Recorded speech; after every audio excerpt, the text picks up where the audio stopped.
ಮೂಲಿನ ಸಾಲಿನ ಮಕ್ಕಳ ಹಕ್ಕುಗಳ ಬಗ್ಗೆ ವಿಶೇಷ ಗ್ರಾಮ ಸಭೆ ಈಗ ನಾವೆಲ್ಲ ಸೇರಿದ್ದೇವೆ.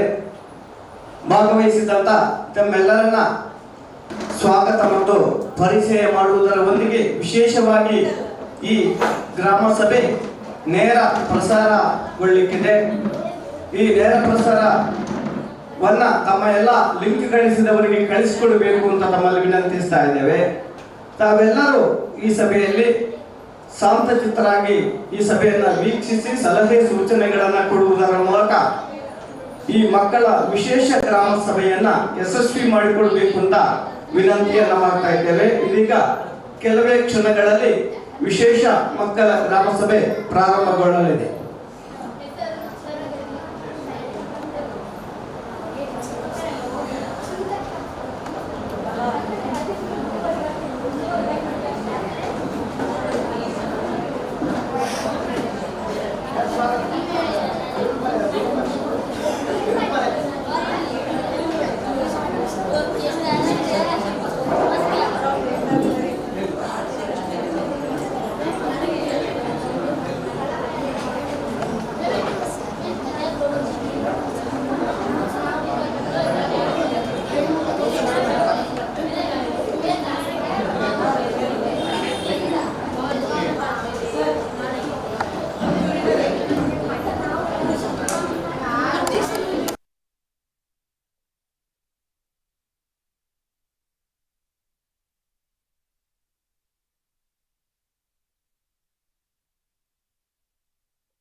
ಅಧ್ಯಕ್ಷರಾದ ಶಂಕರ ಜೋಗಿ ಅವರಿಗೆ ಸ್ವಾಗತ.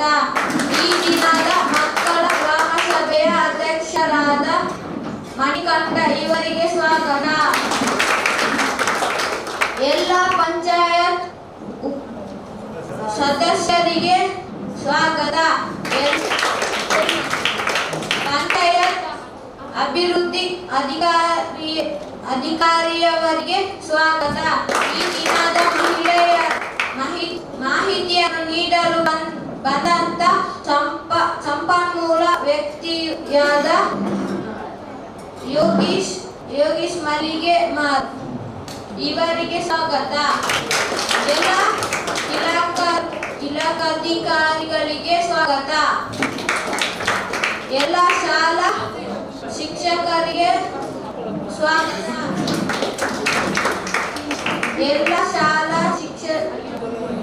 ಎಲ್ಲ ಪಂಚಾಯತ್ ಸಿಬ್ಬಂದಿಯವರಿಗೆ ಸ್ವಾಗತ. ಇವತ್ತಿನ ಕಾರ್ಯಕ್ರಮದ ನೇರ ಪ್ರಸಾರ ನೀಡುತ್ತಿರುವ ನರೇಂದ್ರ ಕರೆಕಾಡು ಅವರಿಗೆ ಸ್ವಾಗತ. ರಾಕೇಶ್ ಹೆಕ್ಕಾರು ಮತ್ತು ಸುದೀಪ್ ಸ್ವಾಗತ. ಅಶ್ವಿನಿ ಅಂಗನವಾಡಿ ಮೇಲ್ವಿಚಾರಕಿ ಇವರಿಗೆ ಸ್ವಾಗತ. ಆಶಾ ಅಂಗನವಾಡಿ ಕಾರ್ಯಕರ್ತೆಯವರಿಗೆ ಸ್ವಾಗತ.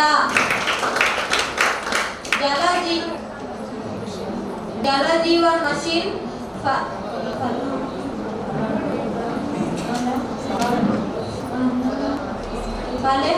ಫಲಹಾರಿಸಿ ಸುಚೇತ ಇವರಿಗೆ ಸ್ವಾಗತ.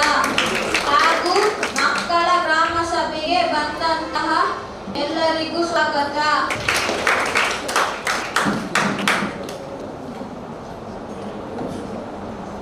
ಪಂಚಾಯತ್ ಕಾರ್ಯದರ್ಶಿ ಅವರಿಂದ ಪ್ರಸ್ತಾವಿತ ಮಾತು.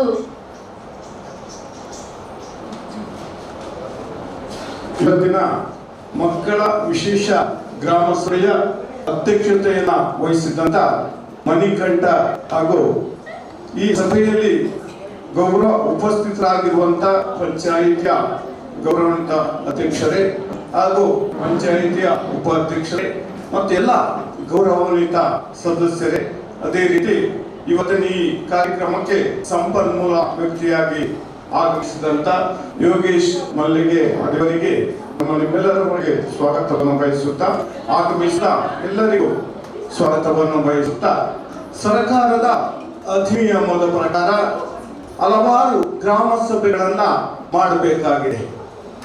ಸರ್ಕಾರ 6 ತಿಂಗಳಿಗೆ ಒಮ್ಮೆ ಗ್ರಾಮಸ್ಥರನ್ನ ಸೇರಿಸಿ ಒಂದು ಗ್ರಾಮ ಸಭೆ ಮಾಡಿದ್ರೆ 2 ಗ್ರಾಮ ಸಭೆ, ಮಹಿಳೆಯರಿಗಾಗಿ 1 ಗ್ರಾಮ ಸಭೆಯನ್ನು ಮಾಡಲಿಕ್ಕಿದೆ. ಅದೇ ರೀತಿ ಮಕ್ಕಳಿಗೆ ವಿಶೇಷವಾದ ಗ್ರಾಮ ಸಭೆಯನ್ನು ಮಾಡುವಂತ ಸರ್ಕಾರದ ಅಧಿನಿಯಮದಲ್ಲಿ ಇದು ಸೇರಿಕೊಂಡಿದೆ. ಯಾಕೋಸ್ಕರ ಮಕ್ಕಳ ಗ್ರಾಮ ಸಭೆಯನ್ನು ಮಾಡಬೇಕು ಅಂತ ಆದ್ರೆ, ಮಕ್ಕಳಿಗೆ ಕೇವಲ ಪಾಠ ಪುಸ್ತಕಗಳ ಅಲ್ಲದೆ ಇತರ ಕೆಲವಾರು ಮಾಹಿತಿಗಳು ಇಂಥ ಗ್ರಾಮ ಸಭೆಗಳಲ್ಲಿ ಅವರು ಭಾಗವಹಿಸುವುದರ ಮೂಲಕ ಮುಂದಿನ ಪ್ರಜೆಗಳೇ ಇಂದಿನ ಮಕ್ಕಳಾಗ್ತಾರೆ. ಆ ದೃಷ್ಟಿಯಿಂದ ಸರ್ಕಾರ ಹಲವಾರು ಕಾರ್ಯಕ್ರಮವನ್ನು ಮಾಡುತ್ತಾ ಈ ಗ್ರಾಮ ಸಭೆಗೆ, ಮಕ್ಕಳ ಗ್ರಾಮ ಸಭೆಗೆ ವಿಶೇಷವಾದ ಒಂದು ಮಹತ್ವ, ಒಂದು ಗುರುತನ್ನ ನೀಡಿ ಮಕ್ಕಳಿಗೆ ವಿಶೇಷವಾಗಿ ಸ್ಪರ್ಧೆಯನ್ನ ಮಾಡಿ ಹಲವಾರು ಕ್ರೀಡೆಗಳನ್ನ ಮಾಡಿ ಈ ಕಾರ್ಯಕ್ರಮದಲ್ಲಿ ಅವರಿಗೆ ಬಹುಮಾನವನ್ನು ಕೊಡುವುದರ ಮೂಲಕ ಇನ್ನು ಹೆಚ್ಚು ಅವರು ಇಂಥ ಸಭೆಯಲ್ಲಿ ಭಾಗವಹಿಸಲು ಪ್ರೋತ್ಸಾಹ ನೀಡುವ ನಿಟ್ಟಿನಲ್ಲಿ ಸರ್ಕಾರ ಮಕ್ಕಳ ಗ್ರಾಮ ಸಭೆಗಳನ್ನ ವರ್ಷಕ್ಕೊಂದು ಬಾರಿ ಮಾಡಬೇಕು ಅಂತ ಅಧಿನಿಯಮದಲ್ಲಿ ಸೇರಿಕೊಂಡಿದೆ.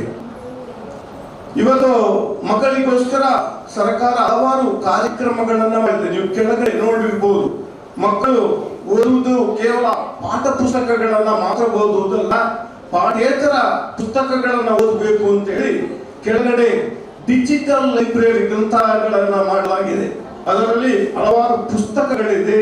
ಅದಕ್ಕೆ ಮಕ್ಕಳು ತಿಂಗಳಲ್ಲ, ವಾರದಲ್ಲ 1 ದಿವಸ ಬಂದು ಈ ಪುಸ್ತಕವನ್ನು ಓದಿ ಮತ್ತೆ ಇತರ ಜ್ಞಾನವನ್ನು ಹೆಚ್ಚಿಸಿಕೊಳ್ಳಬೇಕು ಎನ್ನುವ ನಿಷ್ಠೆಯಲ್ಲಿ ಇಂಥ ಗ್ರಾಮ ಸಭೆಗಳನ್ನ ಮಾಡ್ತಾ ಇದೆ.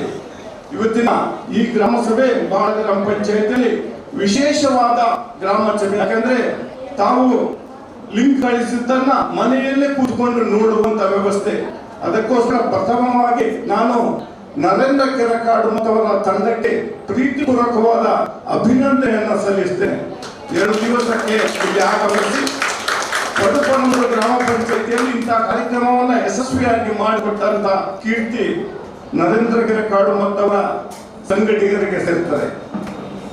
ಮಕ್ಕಳು ವಿಶೇಷ ರೀತಿಯಲ್ಲಿ ಸ್ಪರ್ಧೆಯನ್ನು ಭಾಗವಹಿಸುವುದರ ಮೂಲಕ ಸ್ಪರ್ಧೆಯಲ್ಲಿ ವಿಜೇತರಾಗಿ ಬಹುಮಾನವನ್ನು ನೀಡಲಿಕ್ಕಿದೆ. ಅದೇ ರೀತಿ ತಮ್ಮ ಪ್ರಶ್ನೆಗಳನ್ನ ಕೇಳುವಂತ ಅವಕಾಶ ಇದೆ. ಅದಕ್ಕಿಂತ ಮುಖ್ಯ ಹಲವಾರು ಇಂಥ ಮಕ್ಕಳ ಸಭೆಗಳಲ್ಲಿ ಭಾಗವಹಿಸಿ ಮಕ್ಕಳ ಹಕ್ಕುಗಳಂದ್ರೆ ಏನು, ಮಕ್ಕಳು ಈ ದೇಶದ ಒಳಗೆ ಯಾವ ರೀತಿ ಬದುಕಬಹುದು, ಶಿಕ್ಷಣದ ಹಕ್ಕುಗಳೇನು ಎಂಬುದರ ಬಗ್ಗೆ ಬಹಳ ಉತ್ತಮ ರೀತಿಯಲ್ಲಿ ನಮಗೆ ಮಾಹಿತಿಯನ್ನ ನೀಡಲಿಕ್ಕಿದ್ದಾರೆ ಯೋಗೇಶ್ ಅವರು. ತಮ್ಮೆಲ್ಲರ ಈ ಮಾಹಿತಿಯನ್ನ ಪಡೆದು ಇನ್ನು ಉತ್ತಮ ಪ್ರಜೆಗಳಾಗಬೇಕು ಅಂತ ಆ ಶಿಸ್ತನ್ನ ಪ್ರಾಸ್ತಾವಿಕ ಮಾತನ್ನ ನಿಲ್ಲಿಸ್ತೇನೆ.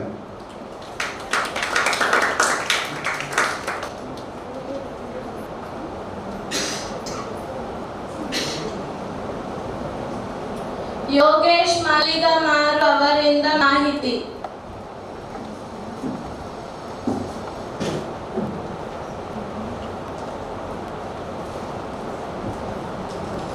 ವೇದಿಕೆಯ ಮೇಲೆ ಉಪಸ್ಥಿತರಿರುವ ಅದೇ ರೀತಿ ವೇದಿಕೆಯ ಮುಂಭಾಗ ಆಸೀನರಾಗಿರುವಂತಹ ಎಲ್ಲ ಅತಿಥಿಗಳಿಗೆ ಶುಭ ನಮನ.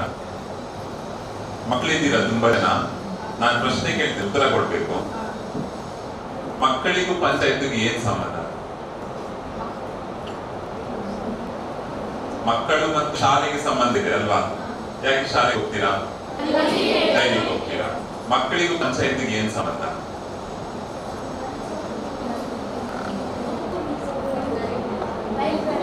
ಲೈಬ್ರರಿ ಉಂಟು, ಸರಿ, ಅಷ್ಟೇನಾ? ಹಕ್ಕು ಎಲ್ಲಿ ಉಂಟು? ಪಂಚಾಯತ್ ಉಂಟಾ? ಮತ್ತೆ ಕಂಪ್ಯೂಟರ್ ಕ್ಲಾಸ್ ಉಂಟಾ? ಎಲ್ಲಿ? ಪಂಚಾಯತ್. ಸರಿ, ಲೈಬ್ರರಿ ಉಂಟು, ಸರಿ. ಹೆಚ್ಚಾಗಿ ಪಂಚಾಯತ್ ಅಂದ್ರೆ ಯಾವುದು? ಸರ್ಕಾರದ. ಹೌದು. ಯಾರಲ್ಲಿ ಜಾಸ್ತಿ ಹೋಗುದು? ಗ್ರಾಮದ ಅಧ್ಯಕ್ಷರು ಮಾತ್ರ ಹೋಗ್ತಾರ? ಮಕ್ಕಳು ಹೋಗ್ತಾರ? ದೊಡ್ಡವರು ಹೋಗ್ತಾರ? ಜಾಸ್ತಿಯಾಗಿ ದೊಡ್ಡವರು ಹೋಗ್ತಾರೆ ಅಲ್ಲ ಪಂಚಾಯತ್ಗೆ. ಹಾಗಾಗಿ ನಮ್ಮ ತಲೆಯಲ್ಲಿ ಏನಿದೆ ಅಂತ ಹೇಳಿದ್ರೆ ಪಂಚಾಯತ್ ಅಂತ ಹೇಳಿದ್ರೆ ದೊಡ್ಡವರು ಹೋಗುದು. ಏನಕ್ಕೆ? ಏನಾದ್ರು ಜಾಗದ ಏನಾದ್ರು ನೋಂದಣಿ ಹಾಕ್ಬೇಕು, ಮನೆ ಕಟ್ಟಿಸ್ಲಿಕ್ಕುಂಟು, ಅದ್ರ ಬಗ್ಗೆ ಪರ್ಮಿಷನ್ ತಗೊಳ್ಳಿಕೊಂಡು, ನೀರು ಸರಿಯಾಗಿ ಬರ್ತಾ ಇಲ್ಲ ಅದನ್ನ ಕೇಳಲಿಕ್ಕೆ ಹೋಗ್ಬೇಕು, ಕರೆಂಟ್ ಇದ್ದು ಅಥವಾ ಟ್ಯಾಕ್ಸ್ ಕಟ್ಲಿಕ್ಕೋ ಅಲ್ವಾ, ಯಾವುದೋ ಒಂದಕ್ಕೆ ಸಂಬಂಧಪಟ್ಟು ಪಂಚಾಯತ್ಗೆ ಹೋಗ್ಬೇಕು ಅಲ್ವಾ? ಅದೆಲ್ಲ ದೊಡ್ಡವರು ಮಾಡ್ತಾರೆ ಅಲ್ವಾ? ಹಾಗಾಗಿ ಪಂಚಾಯತ್ ನ ತಲೆಯಲು ಏನಿದೆ ಅಂತ ಹೇಳಿದ್ರೆ ಪಂಚಾಯತ್ ಅಂದ್ರೆ ಈ ದೊಡ್ಡವರ ಸಮಸ್ಯೆಗಳಿಗಷ್ಟೇ ಸ್ಪಂದಿಸಬೇಕು ಅಂತ. ಒಂದು ಕಾಲದಲ್ಲಿ ಹಾಗಿತ್ತು. ಆದ್ರೆ ಇವತ್ತು ಪಂಚಾಯತ್ ಅಂದ್ರೆ ಅದು ಬರೀ ವಯಸ್ಕರ ಅಥವಾ ದೊಡ್ಡವರಿಗೆ ಸಂಬಂಧಪಟ್ಟದಷ್ಟೇ ಅಲ್ಲ, ಮಕ್ಕಳ ಸಮಸ್ಯೆಗಳನ್ನು ಕೂಡ ಸೂಕ್ಷ್ಮವಾಗಿ ಪರಿಗಣಿಸಿ ಅದಕ್ಕೆ ತಕ್ಕ ಪರಿಹಾರವನ್ನ, ಅದಕ್ಕೆ ತಕ್ಕ ವ್ಯವಸ್ಥೆಯನ್ನ ಮಾಡಿಕೊಡ್ಬೇಕಾದ್ದು ಪಂಚಾಯತ್ನ ಜವಾಬ್ದಾರಿ. ಹಾಗಾಗಿ ಮಕ್ಕಳ ಹಕ್ಕುಗಳ ವಿಶೇಷ ಗ್ರಾಮ ಸಭೆಯನ್ನ ಸರ್ಕಾರ ಪಂಚಾಯತ್ ಮಟ್ಟದಲ್ಲಿ ಮಾಡ್ತದೆ. ಯಾಕೆ ಮಕ್ಕಳ ಹಕ್ಕುಗಳ ಗ್ರಾಮ ಸಭೆಯನ್ನ ಶಾಲೆಯಲ್ಲಿ ಮಾಡ್ಬೋದಲ್ವಾ? ಟೀಚರ್ನವರು, ಮಕ್ಕಳು ಮತ್ತು ನಿಮ್ಮ ತಂದೆ ತಾಯಿಯರು ಬಂದು ಕೂತು ಅಲ್ಲೇ ಚರ್ಚೆ ಮಾಡಿ ಮಕ್ಕಳ ಹಕ್ಕುಗಳ ಗ್ರಾಮ ಸಭೆಯನ್ನು ಮಾಡಬಹುದು. ಆದ್ರೆ ಪಂಚಾಯತಿಗೆ ಜವಾಬ್ದಾರಿ ಇದೆ, ಆ ನೆಲೆಯಲ್ಲಿ ಮಕ್ಕಳ ಹಕ್ಕುಗಳ ಗ್ರಾಮ ಸಭೆಯನ್ನ ವರ್ಷವೂ ಮಾಡ್ತಾರೆ. ಹಾಗಾಗಿ ಮಕ್ಕಳಿಗೆ ಮಕ್ಕಳ ಹಕ್ಕುಗಳ ಗ್ರಾಮ ಸಭೆ ಅಂತ ಹೇಳಿದ್ದಾರೆ. ಮಕ್ಕಳ ಗ್ರಾಮ ಸಭೆ ಅಲ್ವಾ? ಮಕ್ಕಳ ಹಕ್ಕುಗಳ ಗ್ರಾಮ ಸಭೆ ಅಂದ್ರೆ ಏನು, ಹಕ್ಕು ಅಂತ ಹೇಳಿದ್ರೆ ಏನು ಅನ್ನೋದನ್ನ ನೀವು ಹೇಳ್ಬೇಕು. ಯಾವುದೆಲ್ಲ ಮಕ್ಕಳಿಗೆ ಹಕ್ಕಿದೆ? ಕಲೀಲಿಕ್ಕೆ ಸಮಾನತೆ ಹಕ್ಕು, ರಕ್ಷಣೆಯ ಹಕ್ಕು, ಭಾಗವಹಿಸುವ ಹಕ್ಕು. ನನಗೆ 4 ಮೂಲಭೂತ ಹಕ್ಕು ಹೇಳಿ. ತುಂಬಾ ಹಕ್ಕುಗಳನ್ನ ಹೇಳ್ತೀರಾ, ನನಗೆ ಮಕ್ಕಳ 4 ಮೂಲಭೂತ ಹಕ್ಕುಗಳನ್ನ ಹೇಳಿ. ಅಲ್ಲ ಅಲ್ಲ ಅಲ್ಲ ಅಲ್ಲ ಅದೆಲ್ಲವೂ ಸೇರಿ 4 ವಿಂಗಡಣೆ ಮಾಡಿದ್ದಾರೆ. 4 ವಿಂಗಡಣೆ ನೀವು ಹೇಳಿದ್ದಲ್ಲ ಹೌದು, ಆದ್ರೆ ನಾನು ಕೇಳ್ತಾ ಇರೋದು 4 ಪ್ರಮುಖವಾದ ಹಕ್ಕುಗಳು ಅಲ್ಲ. ಯಾರು ಯಾವಾಗ ಹೇಳಿದ್ರಿ? ಯಾವುದು? ಬದುಕುವ ಹಕ್ಕು. ಮೊದಲನೆಯ ಹಕ್ಕು ಬದುಕುವ ಹಕ್ಕು. ಎರಡನೆಯ ಹಕ್ಕು ಬದುಕುವ ಹಕ್ಕು ಅಲ್ಲ, ಭಾಗವಹಿಸುವ ಹಕ್ಕು. ಹೌದು, ಓಕೆ, ಭಾಗವಹಿಸುವ ಹಕ್ಕು. ಮತ್ತೊಂದು ರಕ್ಷಣೆಯ ಹಕ್ಕು. ಇನ್ನೊಂದು ಅಭಿವೃದ್ಧಿಯ ಹಕ್ಕು. 4 ಹಕ್ಕುಗಳಿದೆ ಮಕ್ಕಳಿಗೆ: ಬದುಕುವ ಹಕ್ಕು, ರಕ್ಷಣೆಯ ಹಕ್ಕು, ಅಭಿವೃದ್ಧಿ ಮತ್ತು ವಿಕಾಸದ ಹಕ್ಕು ಮತ್ತು ಭಾಗವಹಿಸುವ ಹಕ್ಕು. ಹಾಗಿದ್ರೆ ಏನು ಬದುಕುವ ಹಕ್ಕು? ಮಕ್ಕಳು ಬದುಕುವುದಿಲ್ವಾ? ಮತ್ತೆ ಹಕ್ಕು ಅಂತ ಕೊಡ್ಬೇಕಾ? ಬದುಕ್ತಾರ, ಮತ್ತೆ ಹಕ್ಕು ಅಂತ ಯಾಕೆ ಕೊಡಬೇಕು? ಯಾಕೆ ಬದುಕ್ತಾ ಇದ್ದಾರಲ್ಲ? ಬೇಕಾ? ಬೇಡಲ್ಲ? ಬೇಕಲ್ಲ? ಯಾಕೆ ಬೇಕು? ಯಾಕೆ ಬೇಕು ಅಂತ ಹೇಳಿದ್ರೆ, ಮಕ್ಕಳನ್ನು ಕೂಡ ಬೇರೆ ಬೇರೆ ಕಾರಣಕ್ಕೆ ಹತ್ಯೆ ಮಾಡ್ತಾರೆ, ಬದುಕಲಿಕ್ಕೆ ಬಿಡುದಿಲ್ಲ ಮಕ್ಕಳನ್ನ. ಗೊತ್ತಿದೆಯಾ? ಪೇಪರ್ಗಳಲ್ಲಿ ಓದಿದ್ಯಾ? ಹೆಣ್ಣು ಮಗು ಅನ್ನೋ ಕಾರಣಕ್ಕೆ ಹೊಟ್ಟೆನಲ್ಲಿ ಮಗುವನ್ನು ತೆಗೆದಾಕುವಂಥದ್ದು, ಅಥವಾ ಹುಟ್ಟಿದ ಮಕ್ಕಳನ್ನ ಸಾಯಿಸುವಂಥದ್ದು, ಇದೆಲ್ಲವೂ ನಡೆಯುತ್ತದೆ. ಈಗ ನಮ್ಮ ರಾಜ್ಯದಲ್ಲೇ ತಗೊಂಡ್ರೆ ಅದೆಷ್ಟೋ ಮಕ್ಕಳು ತಮ್ಮ ಬಾಲ್ಯವನ್ನ ಸಂಪೂರ್ಣವಾಗಿ 18 ವರ್ಷವನ್ನ ಪೂರೈಸಿಲ್ಲ, ಅದಕ್ಕಿಂತ ಮೊದಲೇ ಅವರು ಸಾವನ್ನಪ್ತಾರೆ, ಅವರನ್ನ ಹತ್ಯೆ ಮಾಡಲಾಗ್ತದೆ. ಹಾಗಾಗಿ ಎಲ್ಲರಿಗೂ ಬದುಕುವ ಹಕ್ಕು ಸಿಗ್ತಾ ಇಲ್ಲ. ಎಲ್ಲಾ ಮಕ್ಕಳಿಗೂ ಬದುಕುವ ಹಕ್ಕು ಸಿಗ್ಬೇಕು. ಮಕ್ಕಳು ಅಂತ ಹೇಳಿದ್ರೆ ಯಾರು? ನಾವೆಲ್ಲ ಅಲ್ವಾ? ಹೌದಾ? ನಾವೆಲ್ಲರೂ. ಮತ್ತೆ ನಾವು ಅಂತ ಹೇಳಿದ್ರೆ ಯಾರು ಮಕ್ಕಳಂದ್ರೆ? ಎಷ್ಟು ವರ್ಷದ ಒಳಗಿನವರು? 18 ವರ್ಷದ ಒಳಗಿನವರು. ಯಾವಾಗಿಂದ 18 ವರ್ಷ? ಯಾವಾಗಿಂದ 18 ವರ್ಷ? ಹುಟ್ಟಿದ ದಿವಸದಿಂದ, ಹುಟ್ಟಿದ ತಕ್ಷಣದಿಂದ 18 ವರ್ಷ. ಹೌದಾ? 1 ವರ್ಷದಿಂದ. ಅದಕ್ಕಿಂತ ಮೊದಲು ಮಕ್ಕಳಲ್ವಾ? ಯಾವಾಗಿಂದ? ಮಕ್ಕಳು ಹುಟ್ಟಿದ ತಕ್ಷಣದಿಂದ. ಹೌದಾ? ಅಲ್ವಾ? ಮತ್ತೆ ಯಾವಾಗಿಂದ? 14 ವರ್ಷದಿಂದ.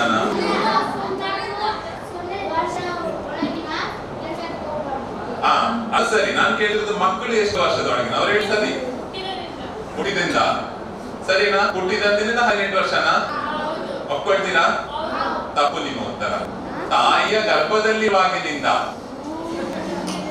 ಹುಟ್ಟಿದಾಗಿಂದ 18 ವರ್ಷ ಅಲ್ಲ, ತಾಯಿಯ ಹೊಟ್ಟೆಯಲ್ಲಿ ಮಗು ಇರ್ತದಲ್ವಾ, ಆವಾಗಿಂದ 18 ವರ್ಷ ಆಗುವವರೆಗೆ ಆ ಒಂದು ಜೀವಿಯನ್ನ ಮಗು ಅಂತ ನಾವು ಕರೀತೇವೆ. ಯಾಕೆ? ತಾಯಿಯ ಹೊಟ್ಟೆಯೊಳಗೆ ಇರುವಾಗಿನಿಂದ. ಯಾಕೆ ಅಂದ್ರೆ ನೀವು ಹೇಳಿದಾಗೆ ಹುಟ್ಟಿದ ನಂತರ, ಹುಟ್ಟಿದಾಗಿನಿಂದ 18 ವರ್ಷ ಅಂದ್ರೆ ಬದುಕುವ ಹಕ್ಕನ್ನು ಯಾವಾಗಿಂದ ಕೊಡ್ಬೇಕು? ಹುಟ್ಟಿದಾಗಿನಿಂದ 18 ವರ್ಷ. ಅಂದ್ರೆ ತಾಯಿಯ ಹೊಟ್ಟೆಯಲ್ಲಿರುವ ಮಗುವಿಗೆ ಬದುಕುವ ಹಕ್ಕು ಕೊಡ್ಬೇಕಂತ ಹೇಳಿಲ್ಲ, ಆ ಮಗುವನ್ನ ತೆಗೆದಾಕ್ಬೋದು ಅಂತ ಅರ್ಥ ಆಗುತ್ತೆ ಅಲ್ವಾ? ಅದಾಗ್ತದಲ್ವಾ?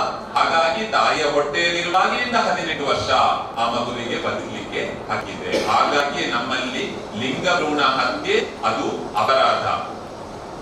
PNDT ಆಕ್ಟ್ ಇದೆ, ಲಿಂಗ ಪೂರ್ವ ಪತ್ತೆ ಮತ್ತು ಹತ್ಯೆ ನಿಷೇಧ ಕಾಯ್ದೆ ಅಂತ. ಗಂಡು ಮಗುವ ಹೆಣ್ಣು ಮಗುವ ಅಂತ ನೋಡಿ, ಹೆಣ್ಣು ಮಗುವ ಅದನ್ನು ತೆಗೆದಾಕ್ಬೋದು, ಅಬಾರ್ಷನ್ ಮಾಡ್ಬೋದು, ಅದು ಅಪರಾಧ. ಯಾಕೆಂದ್ರೆ ಹುಟ್ಟಿದ ಮಗು, ತಾಯಿಯ ಗರ್ಭದಲ್ಲಿರುವ ಮಗು 18 ವರ್ಷ ಪೂರ್ತಿ ಆಗುವವರೆಗೆ ಬದುಕಿ ಉಳಿಬೇಕು. ಹಾಗಾಗಿ ಹೊಟ್ಟೆಯಲ್ಲಿರುವಾಗಿಂದ ಮಕ್ಕಳಿಗೆ ಹಕ್ಕಿದೆ. ಹಾಗಾಗಿ ಇಂದಿನ ಮಕ್ಕಳೇ ತಪ್ಪು, ಇಂದಿನ ಮಕ್ಕಳೇ ತಪ್ಪು, ಇಂದಿನ ಮಕ್ಕಳೇ ತಪ್ಪು. ಇಂದಿನ ಮಕ್ಕಳು ಇಂದಿನ ಪ್ರಜೆಗಳು ಅಲ್ವಾ? ನೀವು ಇವತ್ತಿನ ಪ್ರಜೆಗಳಲ್ವಾ? ನೀವು ಇವತ್ತಿನ ಪ್ರಜೆಗಳು ತಾನೆ, ಮತ್ತೆ ನಾಳಿನ ಪ್ರಜೆಗಳಂತ ಹೇಳ್ತಿದ್ದೀರಾ? ಹಾಗೆ ಇವತ್ತೇನ್ ನೀವು, ನಿಮ್ಗೆ ಹಕ್ಕು ಇವತ್ತು ಸಿಗ್ತಾ ಇದೆ ತಾನೆ? ನಿಮ್ಗೆ ಇವತ್ತು ಹಕ್ಕು ಸಿಕ್ತಿದ್ರೆ ನೀವು ಇವತ್ತಿನ ಪ್ರಜೆಗಳು. ನಾಳಿನ ಪ್ರಜೆಗಳು ಅಂತ ಆದ್ರೆ ನಿಮ್ಗೆ ಹಕ್ಕುಗಳು ನಾಳೆ ಕೊಡ್ತಾರೆ, ಇವತ್ತು ಬೇಡ ಅಂತ. ಅದಾಗಬಾರ್ದಲ್ವಾ? ಹಾಗಾಗಿ ಇಂದಿನ ಮಕ್ಕಳು ಇಂದಿನ ಪ್ರಜೆಗಳು. ಹಾಗಾಗಿ ಮಕ್ಕಳಿಗೆ ಹಕ್ಕುಗಳು ತಮಗೆ ಹುಟ್ಟಿದಾಗಿನಿಂದ ಸಿಗ್ತದೆ. ಹಾಗಾಗಿ ಒಂದು ಮಗು ತಾಯಿಯ ಹೊಟ್ಟೆಯಿಂದ ಜನ್ಮ ಪಡೆದು ಬಂದ ಮೇಲೆ 18 ವರ್ಷ ಪೂರ್ತಿ ಆಗುವವರೆಗೆ ಆ ಮಗು ಬದುಕಿ ಉಳಿಬೇಕು.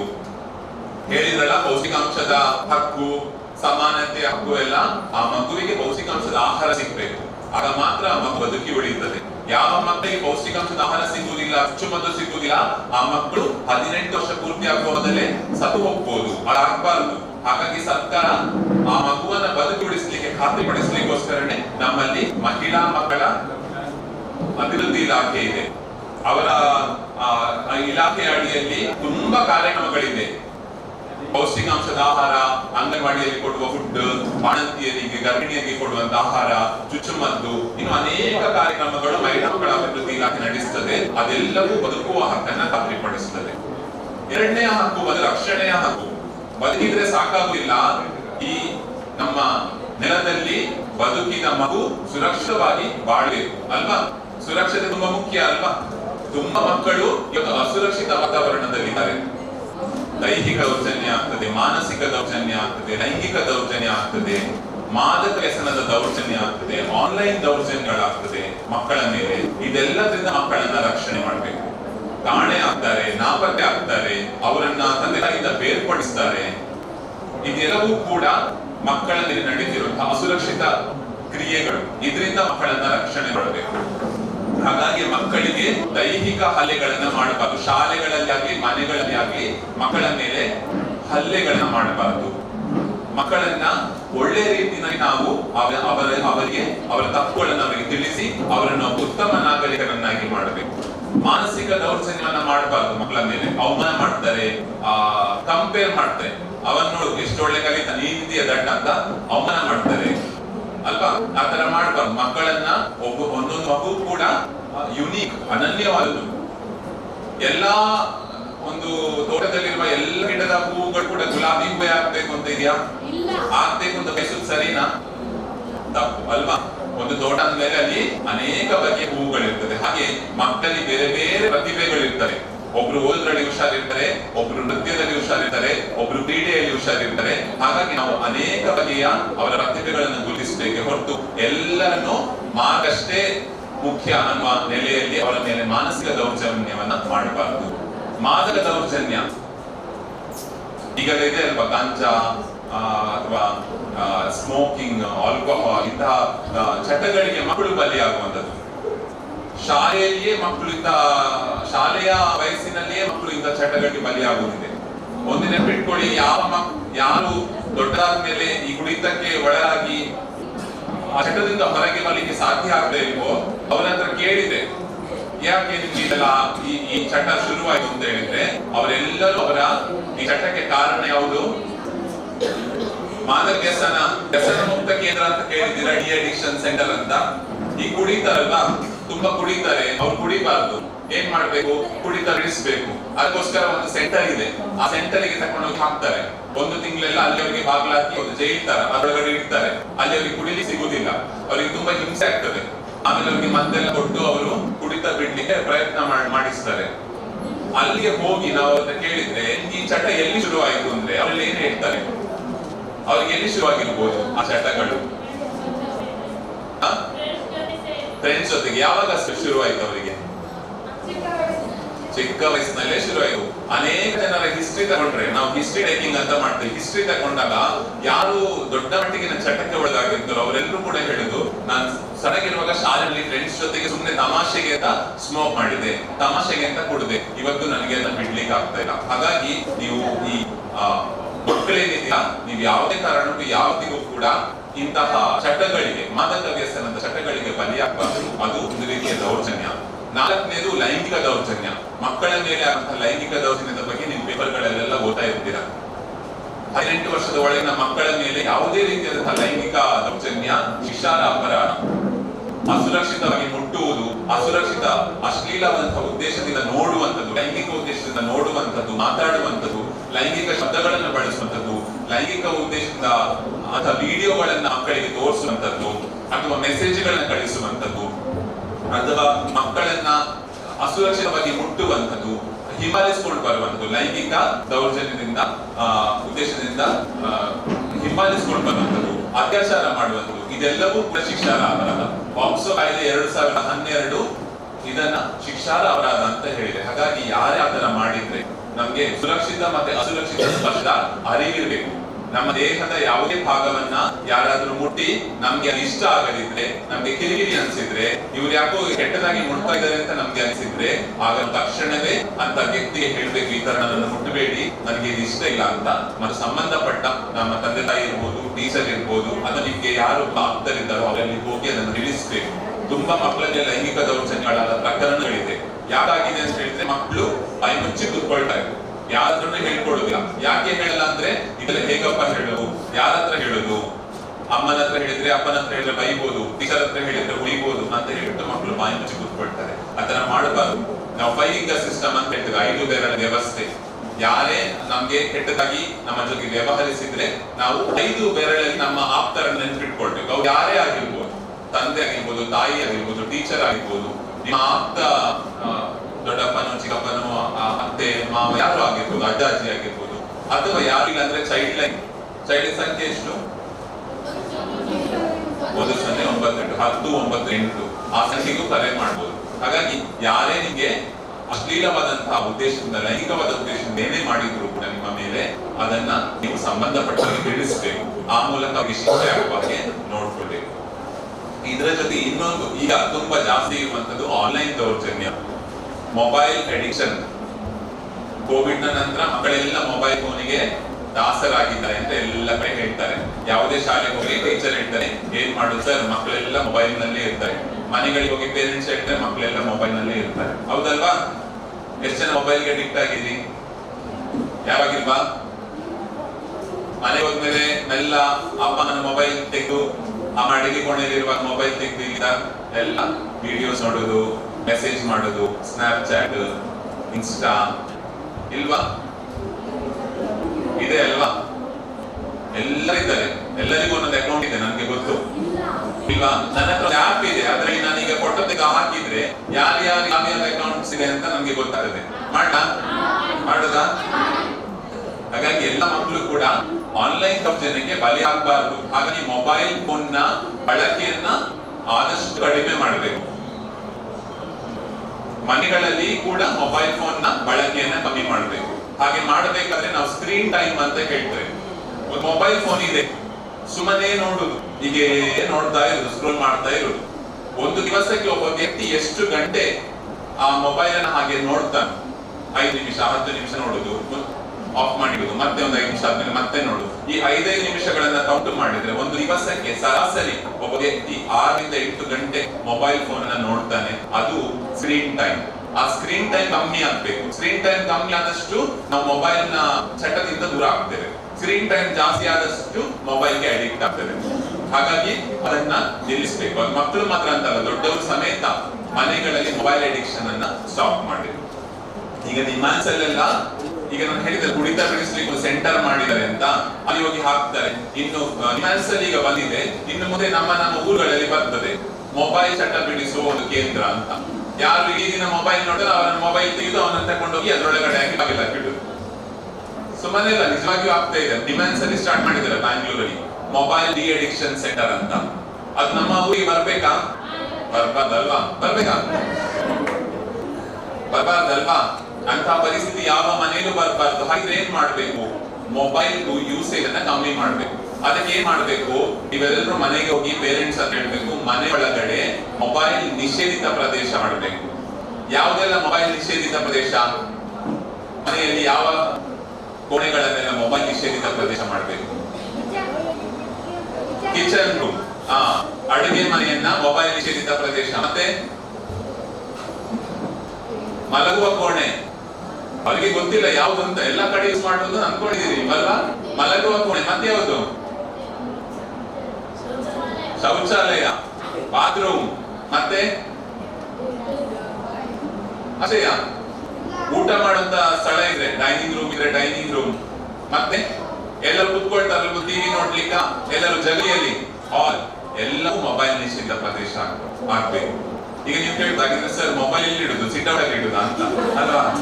ಎಲ್ಲಿಡುದು ಮೊಬೈಲ್ ಅನ್ನು? ಮೊಬೈಲ್ ಸ್ಟ್ಯಾಂಡ್ ಅಲ್ಲಿ ಇಡಬೇಕು. ಯಾವ್ದಿದು ಮೊಬೈಲ್ ಸ್ಟ್ಯಾಂಡ್? ಮೊದಲೆಲ್ಲ ಲ್ಯಾಂಡ್ ಲೈನ್ ಇತ್ತು, ಕೇಳಿದ್ದೀರಾ?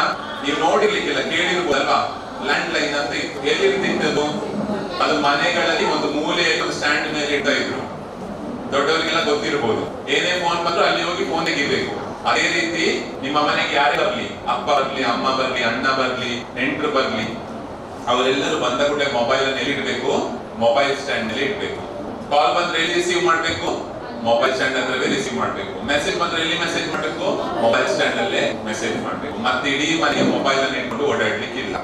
ಏನಾಗ್ತದೆ, ಮೊಬೈಲ್ ನ ಅಡಿಕ್ಷನ್ ಕಮ್ಮಿ ಆಗ್ತದೆ, ಜನರ ಜೊತೆಗೆ ಮಾತನಾಡುವುದು ಬೆರೆಯುವುದು ಜಾಸ್ತಿ ಆಗ್ತದೆ, ಮನೆಯವರ ಜೊತೆಗೆ ಟೈಮ್ ಜಾಸ್ತಿ ಸ್ಪೆಂಡ್ ಮಾಡ್ತೇವೆ, ಓದ್ತೇವೆ, ಟಿವಿ ನೋಡ್ತೇವೆ.